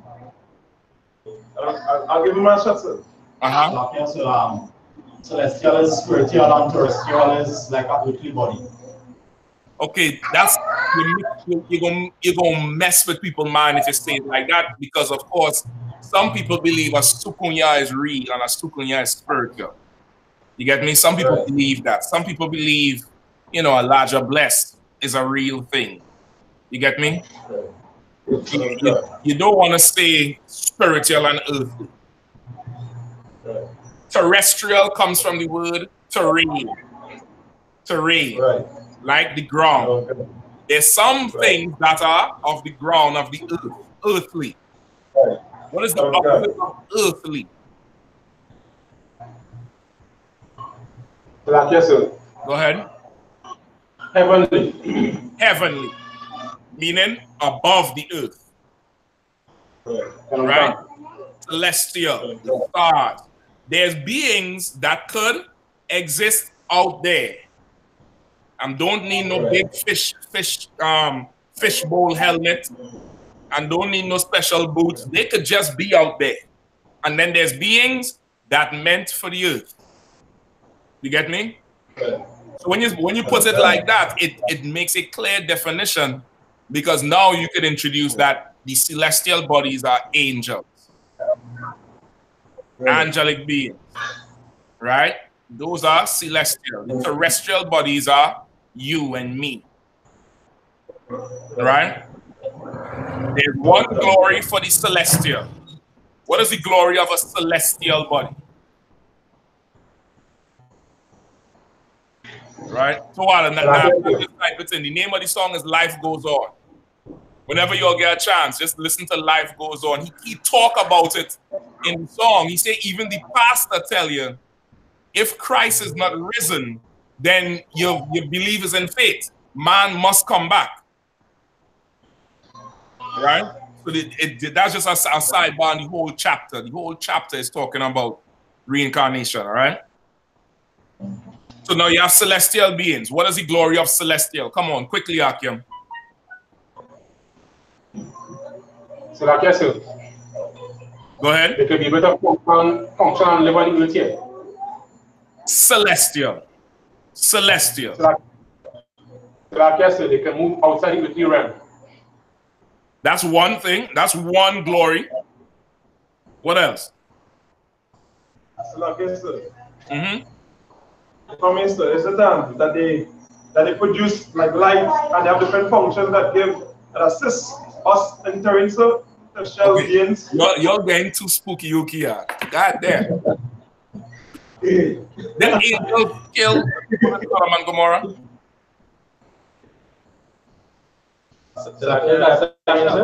Didn't angels kill people in Sodom and Gomorrah? Did they have to touch anybody? What did they do?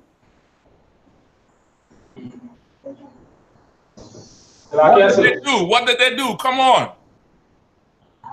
They rain fire, sir. They put on Thanos. Brother, that's glorious, man.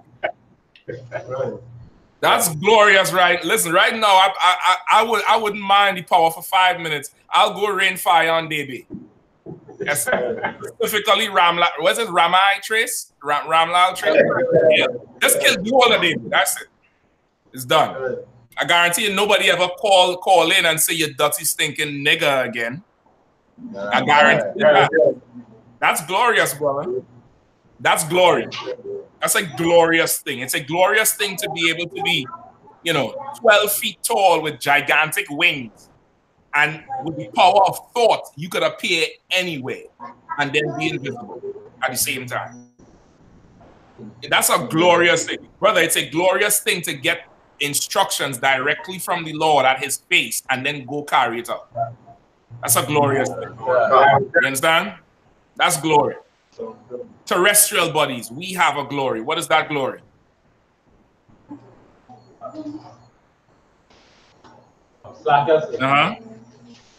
To make babies. Oh boy, who said that? Raise your hand, let me see that. Who said that one?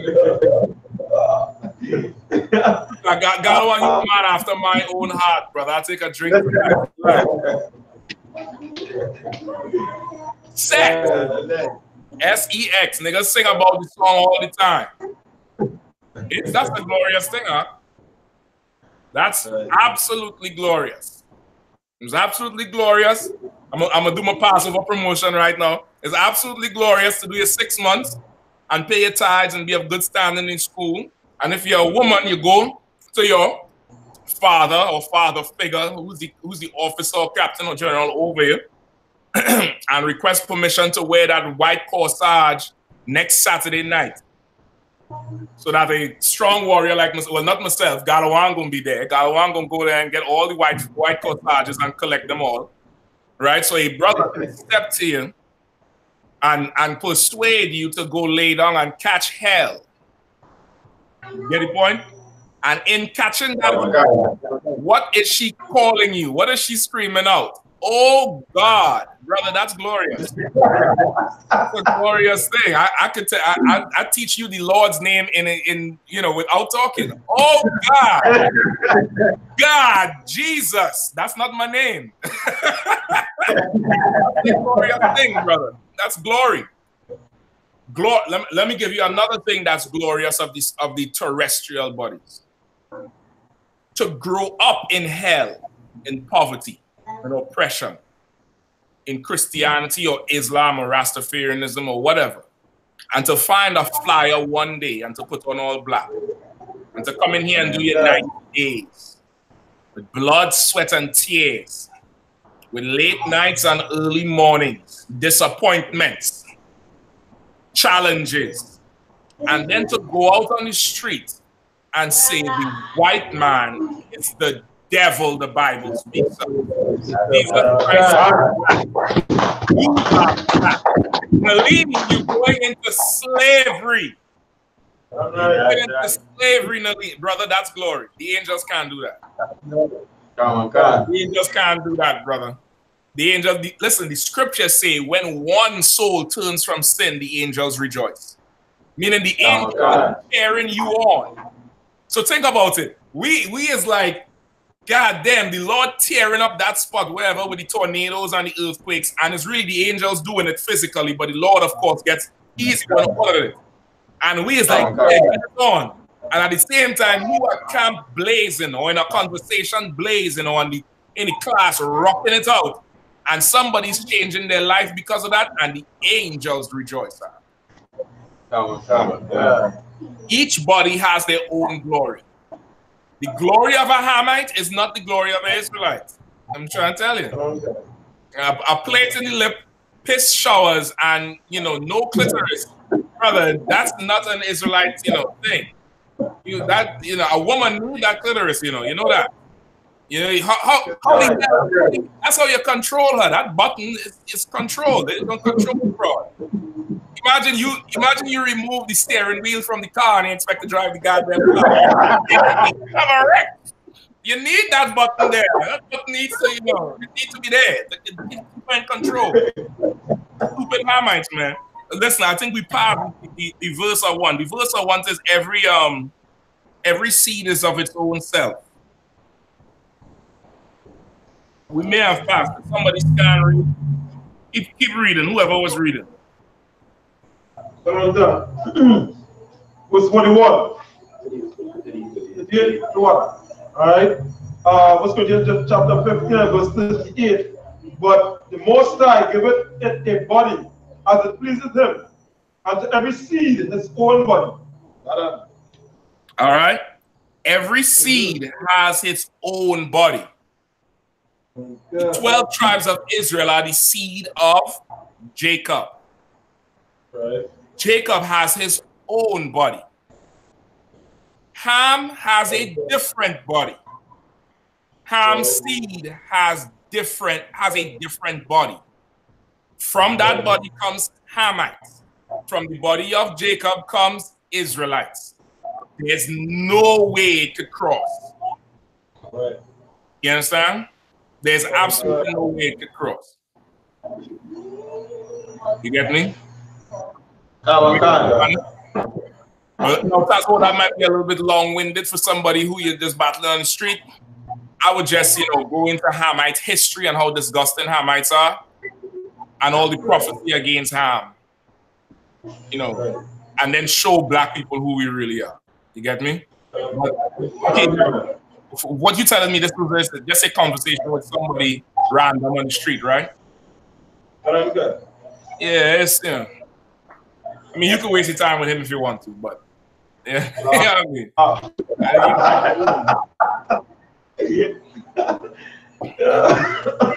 Sharpen your sword. You're gonna have the mic in your hand sooner. Sharpen your sword. All right. Good to go. Anything else? Any more questions? Quickly.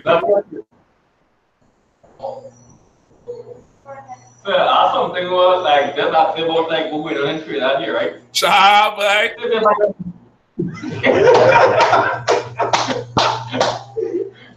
My nigga, man. Go ahead, Chuck. Go ahead. Say if you buy a mini shop, right? You know, Benjamin, them brothers just drop in the day back and thing, right? And you buy a shop now, looking to go, right? And you come and tell you, get buy a pack of cigarettes, get pass you money to buy a pack of cigarettes. What we should do? Tell them no, or we should buy. Okay, say that one more time. Right. You see, like when you buy a mini shop, right? Right. So you already buying, right? So we know we're not to buy cigarettes and things, right? But our brother only will know we see that buy a pack of cigarettes because he can't come in the shop because he pay back. Who should do it with that? Buy it or not buy it? He asked you to buy cigarettes? Yeah, pack of cigarettes. Okay. It's an opportunity. It's an opportunity to fish a brother or to begin the fishing process. So you want to be very wise about doing it. Is somebody you're going to see every time you go to the shop? That's something like going to be happening. Like when they go to the shop, then them brothers say, back and they can't come in and they go say, hey, buy a pack of cigarettes for me. Okay. You could offer him something else? Like he passing him money. Oh, he gave it. Goddamn. he passed you the money. Yeah, hey, boy. And he can't go in and get it himself.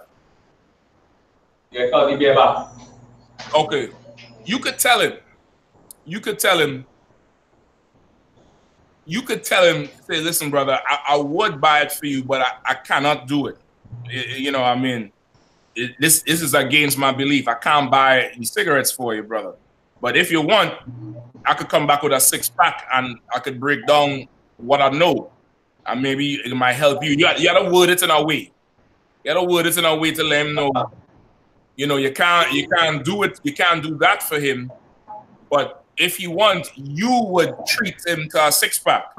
Ask him what he like, Guinness, Stag, whatever. And call up your brothers and two, three of you all go down there.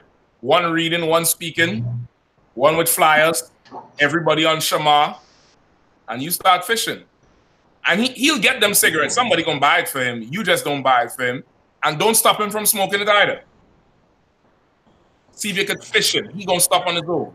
He gonna eventually come to the thing, to the cigarettes. You get me?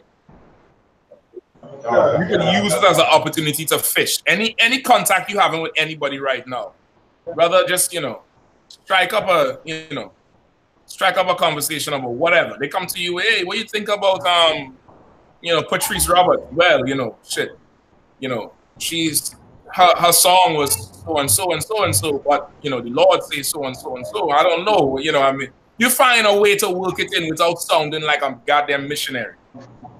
You know what I mean? You didn't want to sound like Jehovah's Witness, but you wanna be a brother, but you don't really wanna, you know, compromise in that sense of, because again, take on not the appearance of evil. Somebody might be seeing you buy the cigarettes and think it's okay. You understand what I'm saying? So you could let him know, listen, brother, I can't purchase that for you. But I could get a 6-pack and we could split it down the middle and we could rap about it. We could talk about it. Some, you know, you want to find a way to convey to him that you won't be able to do that. But, you know what I mean, you come back with the brothers. You get me? You understand what I'm saying? Okay, so what? They don't let them in the shop? Is a grocery store or a shop? So that trend down here, sir, like anybody pay back, they can't come in the shop and then. So when I go to the mini shop, they can't come in the shop pay back. So like the closest thing is okay, anybody who can in the shop that buy whatever for them, like cigarettes. That's crazy. That's crazy. I'll open it up. Just come with the money, nigga. Shit.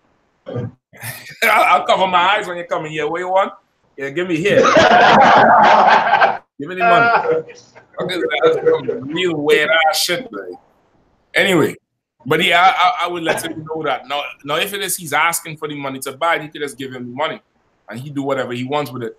But if he's giving you the money, you gotta let him know, you can't do that. It's it's against your belief. It's against it's against who you are as an Israelite, and you want to say something like that, like an Israelite. You know what I mean? I can't buy that for you, brother.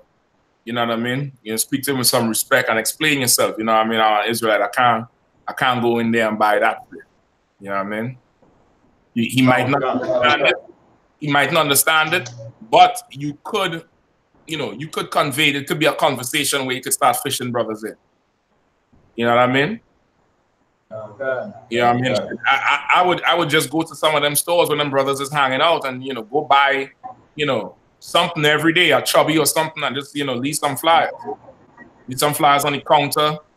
So, go to a piece of tape, stick it up on the door of the shop, something. You know what I mean? Oh my God! Right?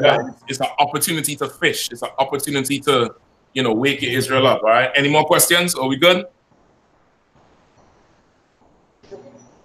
We good? 1 Corinthians 11. All right. Quickly, give me 1 Corinthians 11. And start at 17. All right. Let me know when it's 9:40. All right. Let me know when it's 9:40. Galwan, you drove today? Galwan, you drove today? All right, no sweat. Let me know when it's 9:40. All right. 9:40. All right. 1 Corinthians 11 and 17. The book of 1 Corinthians chapter 11 verse 17, right? 17. Now in this that I declare unto you, I praise you not, that ye come together not for the better, but for the worse. Verse 18. For first of all, when ye come together in the church, I hear that there be divisions among you, and I partly believe it. Verse 19. For there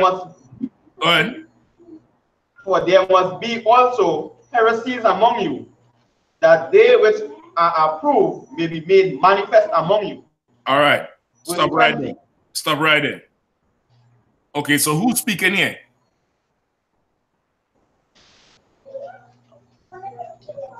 Go ahead. It's Paul talking to the Corinthians, or the church in Corinth. The school in Corinth. All right? Paul speaking. And what is he saying in them first 3 verses?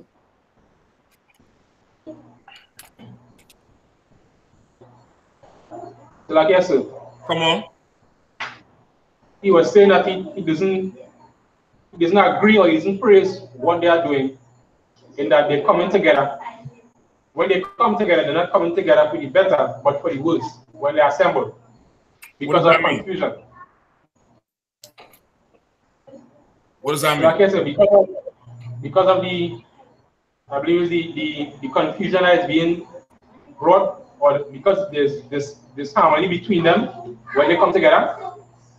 In the church, he's saying that when you're supposed to come together for the better, it's for the worse when they come together. Explain what that means. When they say for the worse, meaning they're coming together because things is bad? Yeah. That when they come together, when they assemble,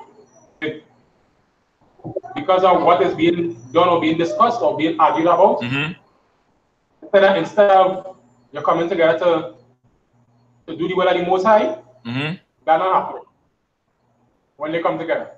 Okay, so when they should be coming together to be stronger and better, they're coming together and being weaker and worse. All right?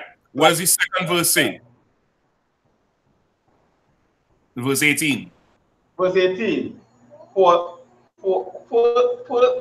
first of all, when ye come together in the church, I hear that there be divisions among you, and I partly believe it. So like yes, sir. Go ahead. Paul is telling the church that he heard that they have divisions or disagreements among themselves, and he's saying that he is more leading to believe that this saying is true. Right. Keep going. Verse 19. For there must be also heresies among you, that they which are approved may be made manifest among you. What does that mean?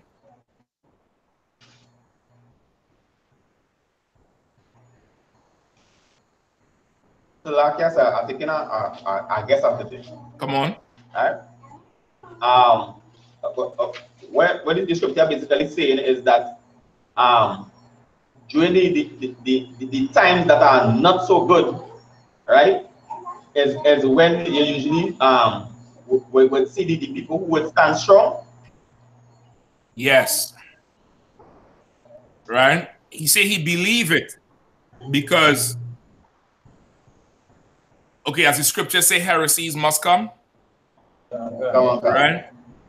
So he said, for there must also be heresies among you, meaning even among you, there's going to be disagreements. There's going to be ups and downs. That must happen so that we could see who stands with the Lord. You understand? Them which is approved. Approved by who? Approved by the Lord. And that person or persons is going to be made manifest amongst you. Right? Okay, just think about if the brothers in there who have children. Anytime you leave the house and you come back home, somebody giving you a report about this one was fighting this one and this one was kicking that one. And do you doubt it? Why do you not doubt it? Why do you say, nah, that can't be true? Like I said, that's like I said, being the parent with the experience that you have and knowing the trend, you know the characteristics of each child, you will be able to evaluate based on the report and know that the report that your child given is accurate. That's true. And more so, when the cat's away, the mice will play. As soon as you gone, daddy's gone. You have to understand your presence in the house. For those of you brothers who have children, your presence in the house is a very scary presence. Just the bass, that's why your voice has bass in it. It's not melodic, it's not nice like a woman's voice. It's booming. It's booming. If you talk loud enough, even a dog will crouch and cower. You understand? The minute you not there is a house party.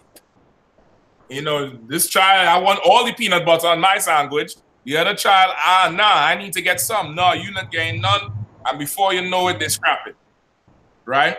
I'm using that as an example. Paul, he understands he's not there. So, of course, things will happen. But he ain't sweating it. He ain't like, you know, you're wrong. He is like, whoever is approved of the Lord is going to be made, is going to be seen. It's going to be obvious, okay, he's in the right here, or they are in the right there. You get me? Keep reading, verse 20. Verse 20. When ye come together, therefore, into one place, this is not to eat the Lord's Supper. Verse 21. For in eating, everyone taketh for in eating, everyone taketh before other his own supper, and one is hungry and another is drunken. All right. All right. So it sounds just like you know, your household when you ain't there and your kids just start acting the hell out. The biggest one get all the food because the food high up and they could, you know, grab it. The young ones is salt. Yeah. I mean, that's just it. Right? So now break it down. Break down 2021.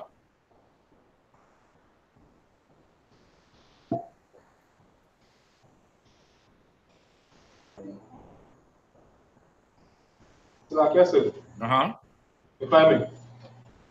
Verse 20, when ye come together, therefore, in one place, this is not to eat the Lord's Supper. So like I said, if I may, I think this probably say that, you know, when you all come together to do the Lord's work, you know, it's not just a line. Is it in that context? Say that one more time.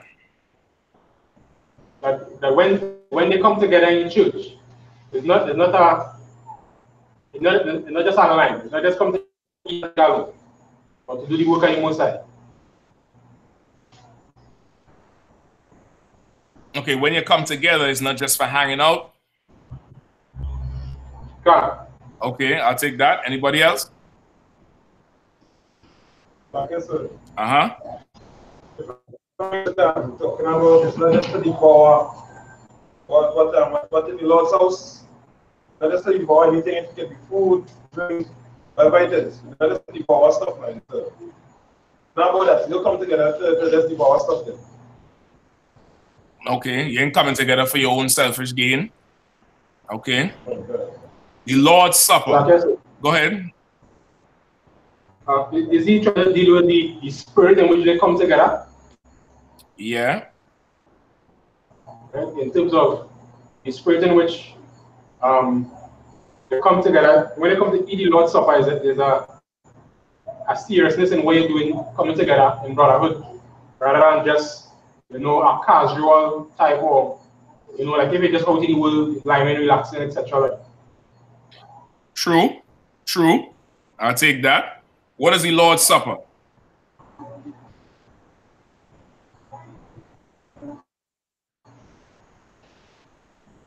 Break that down.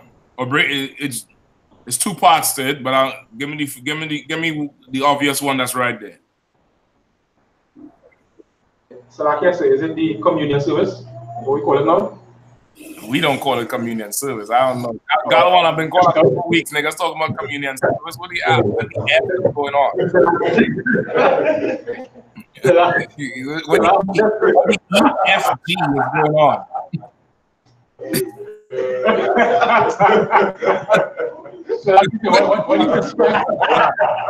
I hope no generosity in this class. I hope no one sees no one, period.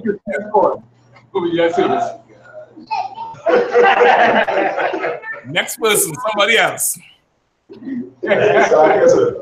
ahead. If I may, it's not the Passover. This would be the Passover. That is the second part of it. But first, give me Matthew 18 and 20. God damn. God, I'm gonna give lady a number. Who are you? God damn.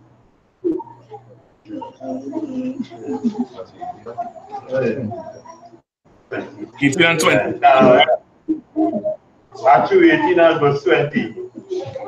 For where 2 or 3 are gathered together in my name, there am I in the midst of them. Raise again. For where 2 or 3 are gathered together in my name, in there what? am I. In what? In my name. In what? In my name. In what? In my name. Go ahead. There am I in the midst of them. Break it down.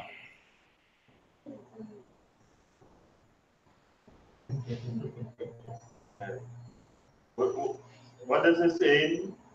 When we come together, and as the scripture says, the Lord's Supper, we converse or we speak about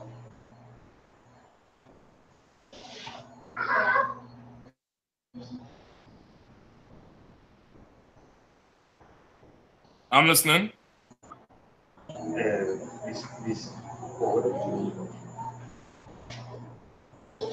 Speaking about the works and the Most High, we need to say brotherhood and sisterhood You know. Let me try something else. Like also, Go ahead. for when 2 or 3 are gathered in my name, I am in the midst of them. If he in the midst of them, he can judge his spirits who sincere, who may not be, how to say it, not sincere, or who may not be, you know, in the right spirit. Okay. If they're not in the right spirit, they have not gathered together in his name. All right. Okay, this scripture is a little bit hard to understand because of the Christian church. This is what it's saying. The only reason we sit in here right now in this class is because of Christ. If it wasn't for Christ, we'd be robbing and killing each other and violating. You understand? It was not for Christ. So now, if we do come together and we still robbing each other and killing each other and violating each other, we're not coming together in his name, meaning for his sake, for his name's sake. I'm gonna get you a sidebar. Y'all heard about that rapper in Los Angeles, Nipsey Hussle, in California? No. Right? Everybody crying, boo-hoo, tears, Nipsey Hussle, he was a real one, blah, blah, blah, blah, blah. Right? This is another thing it would be excellent to take for anybody who's speaking about him. Prove to me you love him. Right? You gotta show me that Nipsey Hussle's life mattered to you. I can guarantee you his life did not matter to you. How do I know? Because 5,000 of y'all gathered in his name and 4 people got shot. You get me? If y'all was there for him, there would be no shooting because, of course, he's dead because of a shooting. You understand? So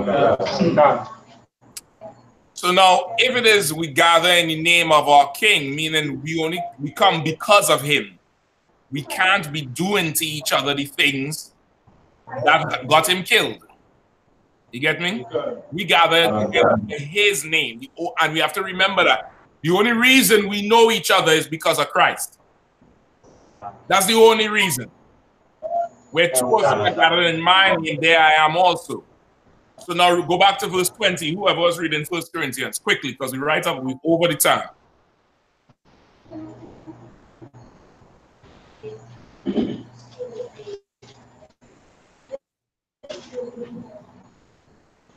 Book of 1 Corinthians chapter 11 verse 20. When you come together, therefore, into one place, this is not to eat the Lord's Supper.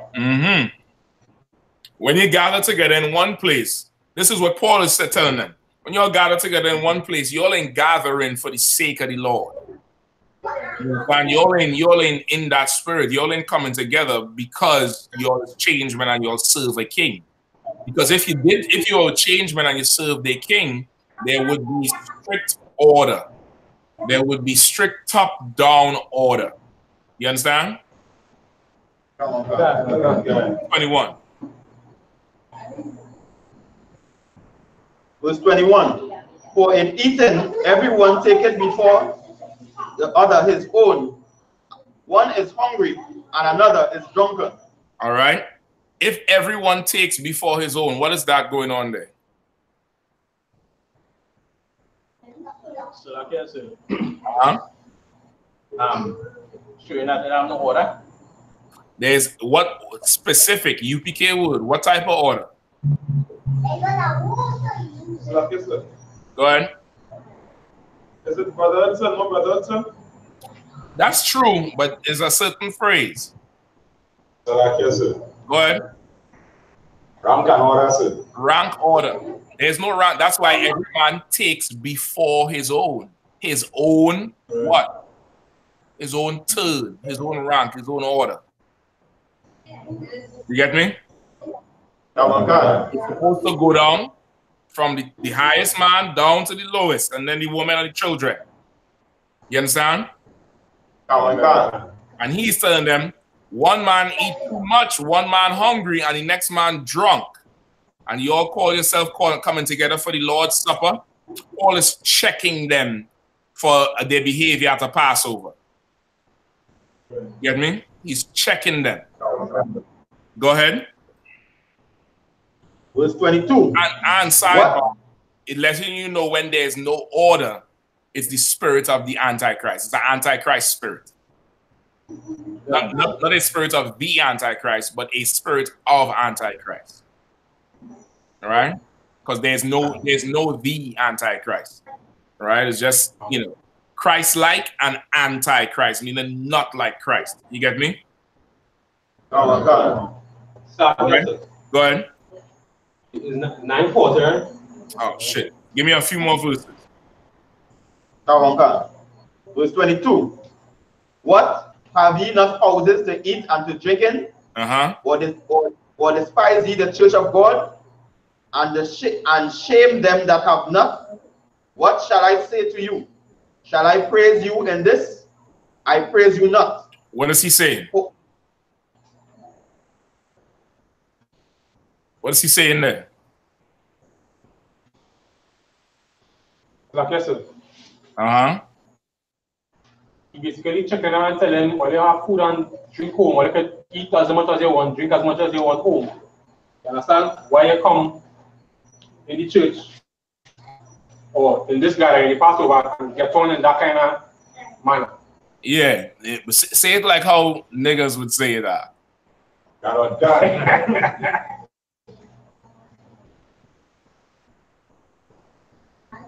So like I said, down behavior. Yeah. Why you ain't do that in your mother house? Here. Go home in your woman house. Go act like that to your girl. Don't bring that bullshit here. What you just say? Go tell your mother that. Don't come here and talk that bullshit. You understand? Stay at home and act the fool. You don't have to come here and do that. These are men that gathered for our king's sake. Don't come here and shame the spirit of the Lord. You understand? Keep going. For I have received of the Lord that which also I delivered unto you, that the Lord Yahushua, the same night in which he was betrayed, took bread. Right? Let me go back one. And then he said, you want me to praise you for this? I praise you not. You understand? Paul is checking them. He's checking them as what? You want me to look at as if you're all doing and behaving like how you're supposed to behave? Nah, nigga, you failed. Disappointed. You get me? That's why I say I praise ye not. And now he's going on to say the teachings, what he taught them is what he received. He ain't changed nothing. So this attitude or this behavior they're having, that ain't what he taught them. Right? Read it again. Verse 23 again. Verse 23. For I have received of the Lord that which also I delivered unto you. That the Lord Yahushua, the same night in which he was betrayed, took bread. Verse 24. And when he had given thanks, he brake it and said, take, eat, this is my body, which is broken for you. This do in remembrance of me. All right. Verse 25. Go ahead. After the same manner also, he took the cup when he had supped, saying, this cup is the New Testament in my blood. This do ye as oft as ye drink it in remembrance of me. Verse 26. Right, stop right there. Stop right there. 24, 25. Break it down.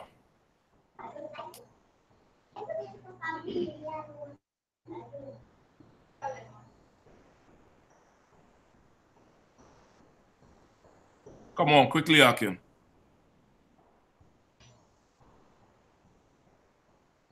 sir. Uh-huh.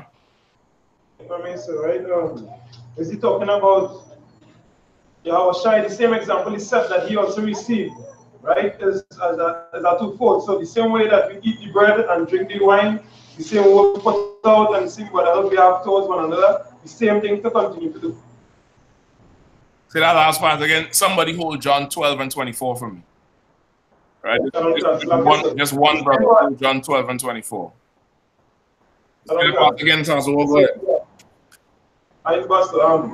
Right? The same thing that Paul learned from Christ, right? The twofold part he's talking about is the same bread and the wine that we're drinking, the same work that we do in the truth, all right, and the same mannerisms that we're supposed to have in brotherhood. We carry it out and we do the same thing in remembrance of Christ. Okay, okay. Anybody else?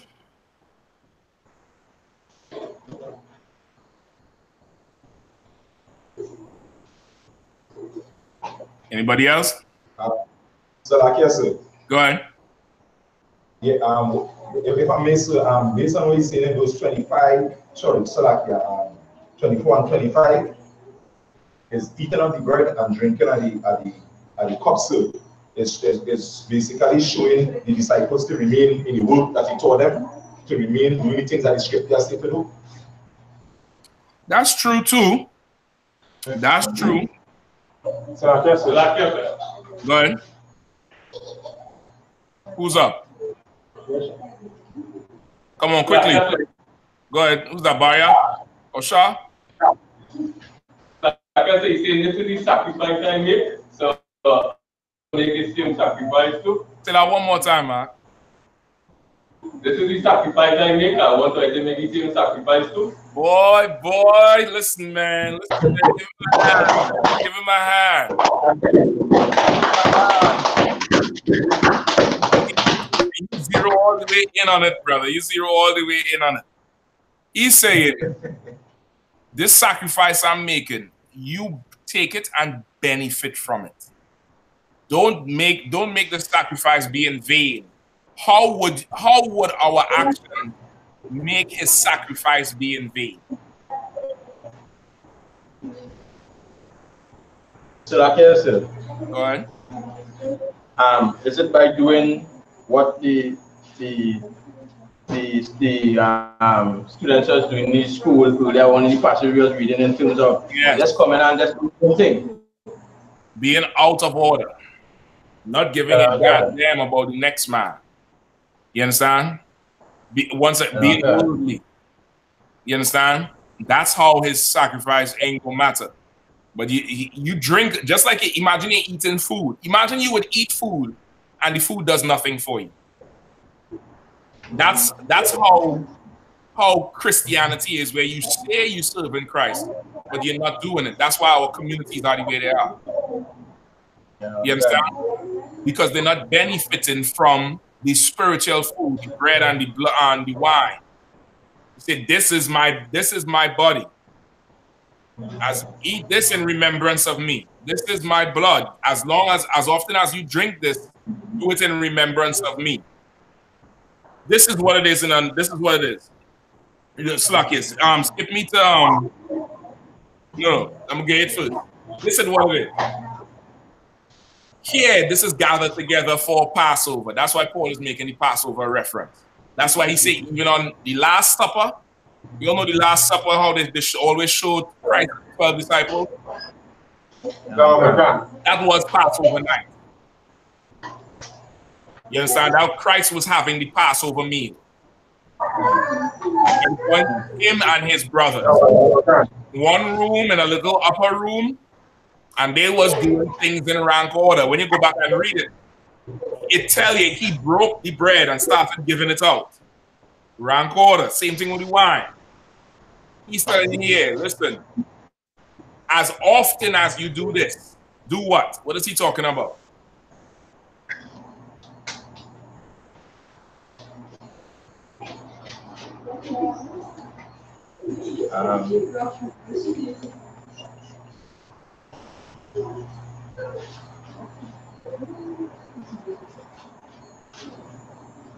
As often as you do what?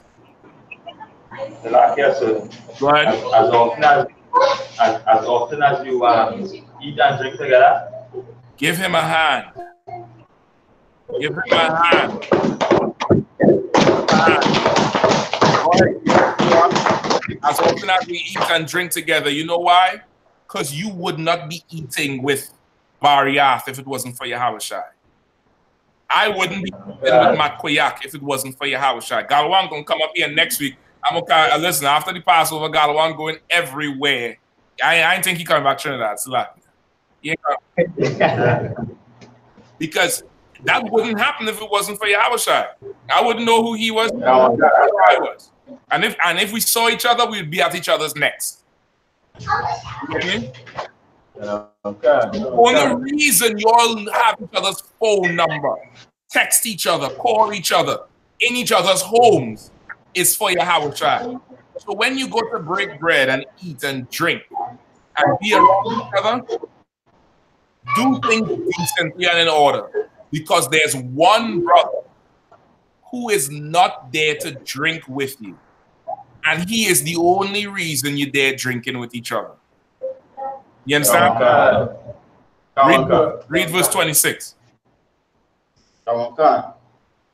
Verse 26. For as often as ye eat this bread and drink this cup, ye do show the Lord's death till he come. Explain quickly.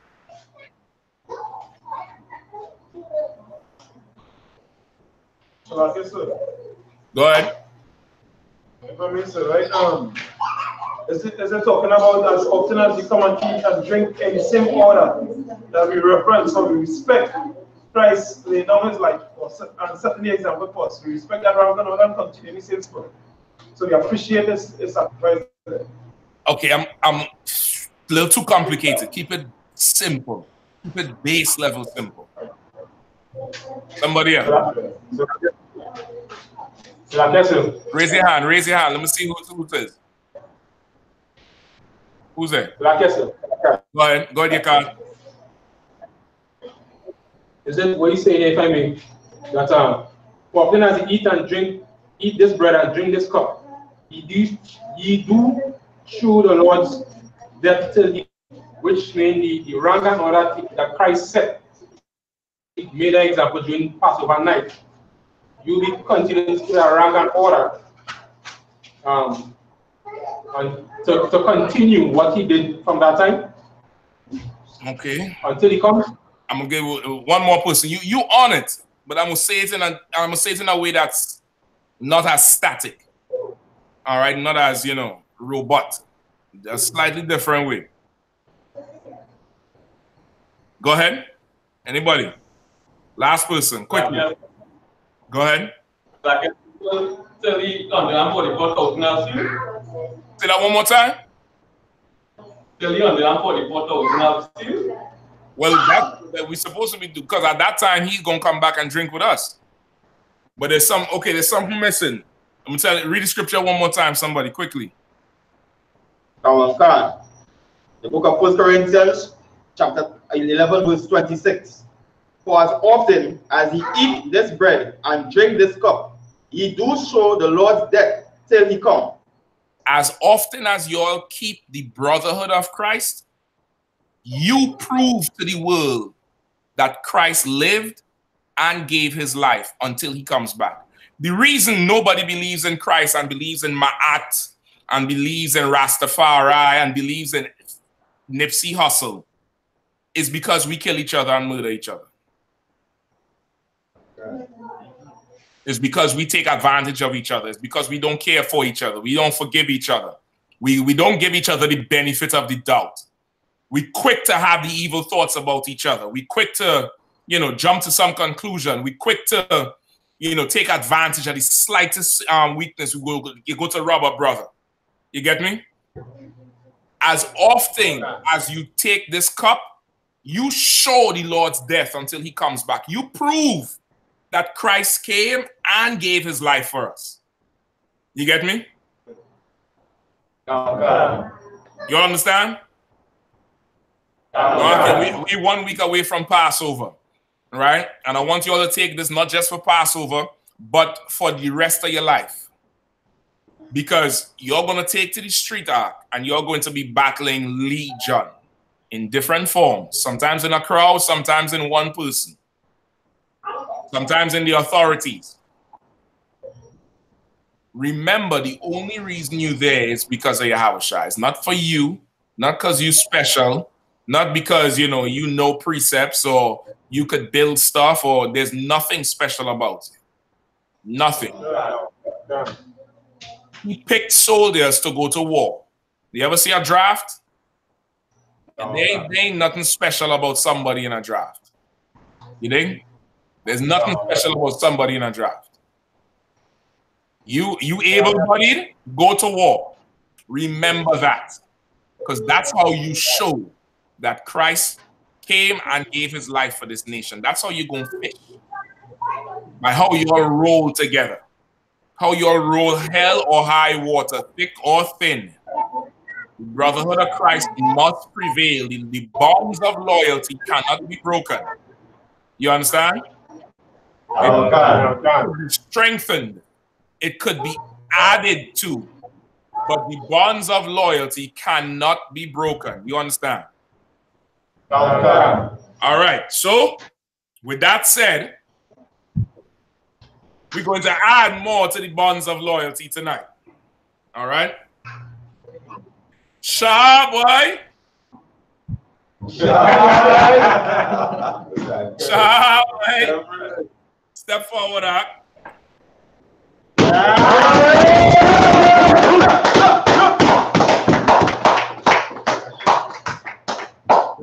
Make sure you get I know I eat up your time, but make sure you'll get a good drink and something to eat for this brother before you all break up. Officer Galwan, I want you to bathe this brother in that oil. Ring the bottle on his head. Ring it. I don't care. Ring it. I want to see you ringing the glass bottle like this.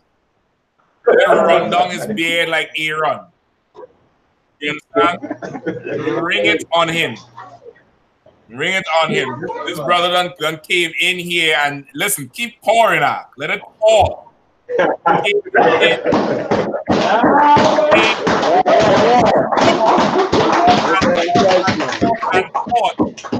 And brother, ring it.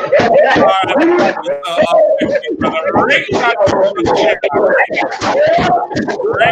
don't care. Let it drip to the floor. To the floor. You can wipe it up after. All right. Tonight you no longer gonna be Trooper Shah. You're gonna be Officer 50 Shah of the.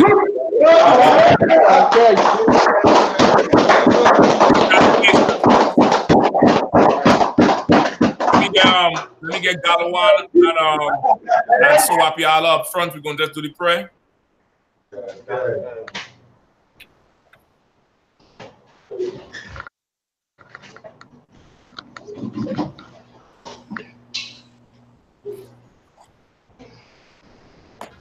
The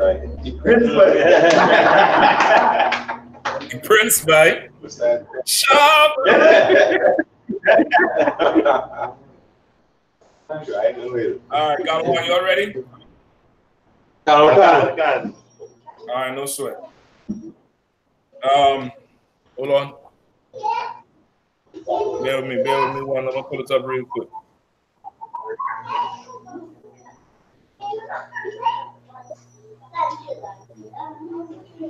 All right, only the three priests repeat after me, all right?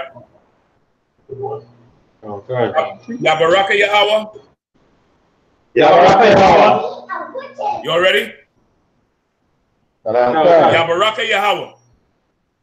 Yabaraka Yahweh. Vayashamarka. Vayashamarka. Ya'ah Yahweh. Ya'ah Yahweh. Pan Yahweh. Pan Yahweh. Al-Yaka. Al-Yaka. Vayakanka. Vayakanka. Yeshua Yahweh. Yeshua Yahweh. Pan Yahweh. Pan Yahweh. Al-Yaka. Al-Yaka. Vayashamlaka. Vayashamlaka. Shalom. Shalom. Yahweh. Yahweh. Bahasham. Bahasham. Yahawashi. Yahawashi. Barak. Barak. Rapah. Rapah. Bagan. Bagan. Say your name, Mark. Shah. Shah. Shah. Shah. Shah. Shah. Shah. Bahasham Yahawashi. Shah. Bahasham Yahawashi. Wada man. Wada man. What we just said was, Yahweh make his face shine upon thee and be gracious unto thee. Yahweh lift up his countenance upon thee and give thee peace. Yahweh, in the name of Yahweh Shai, bless, heal, shield, and protect Shah. In the name of Yahweh Shai, so Wada and Aman. Congratulations, good job, Come here, Shala.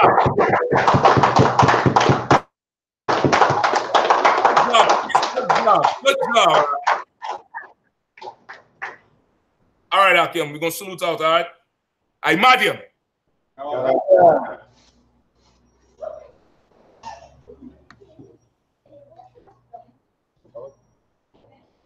right, man of Israel, let's give the teacher one courtesy salute. And match him shook back. Match him.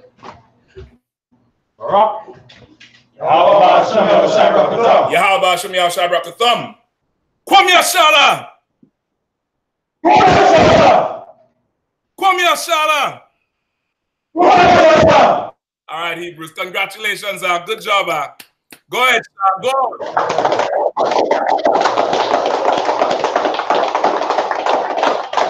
Go ahead, go home and tell her, baby, I'm an officer now.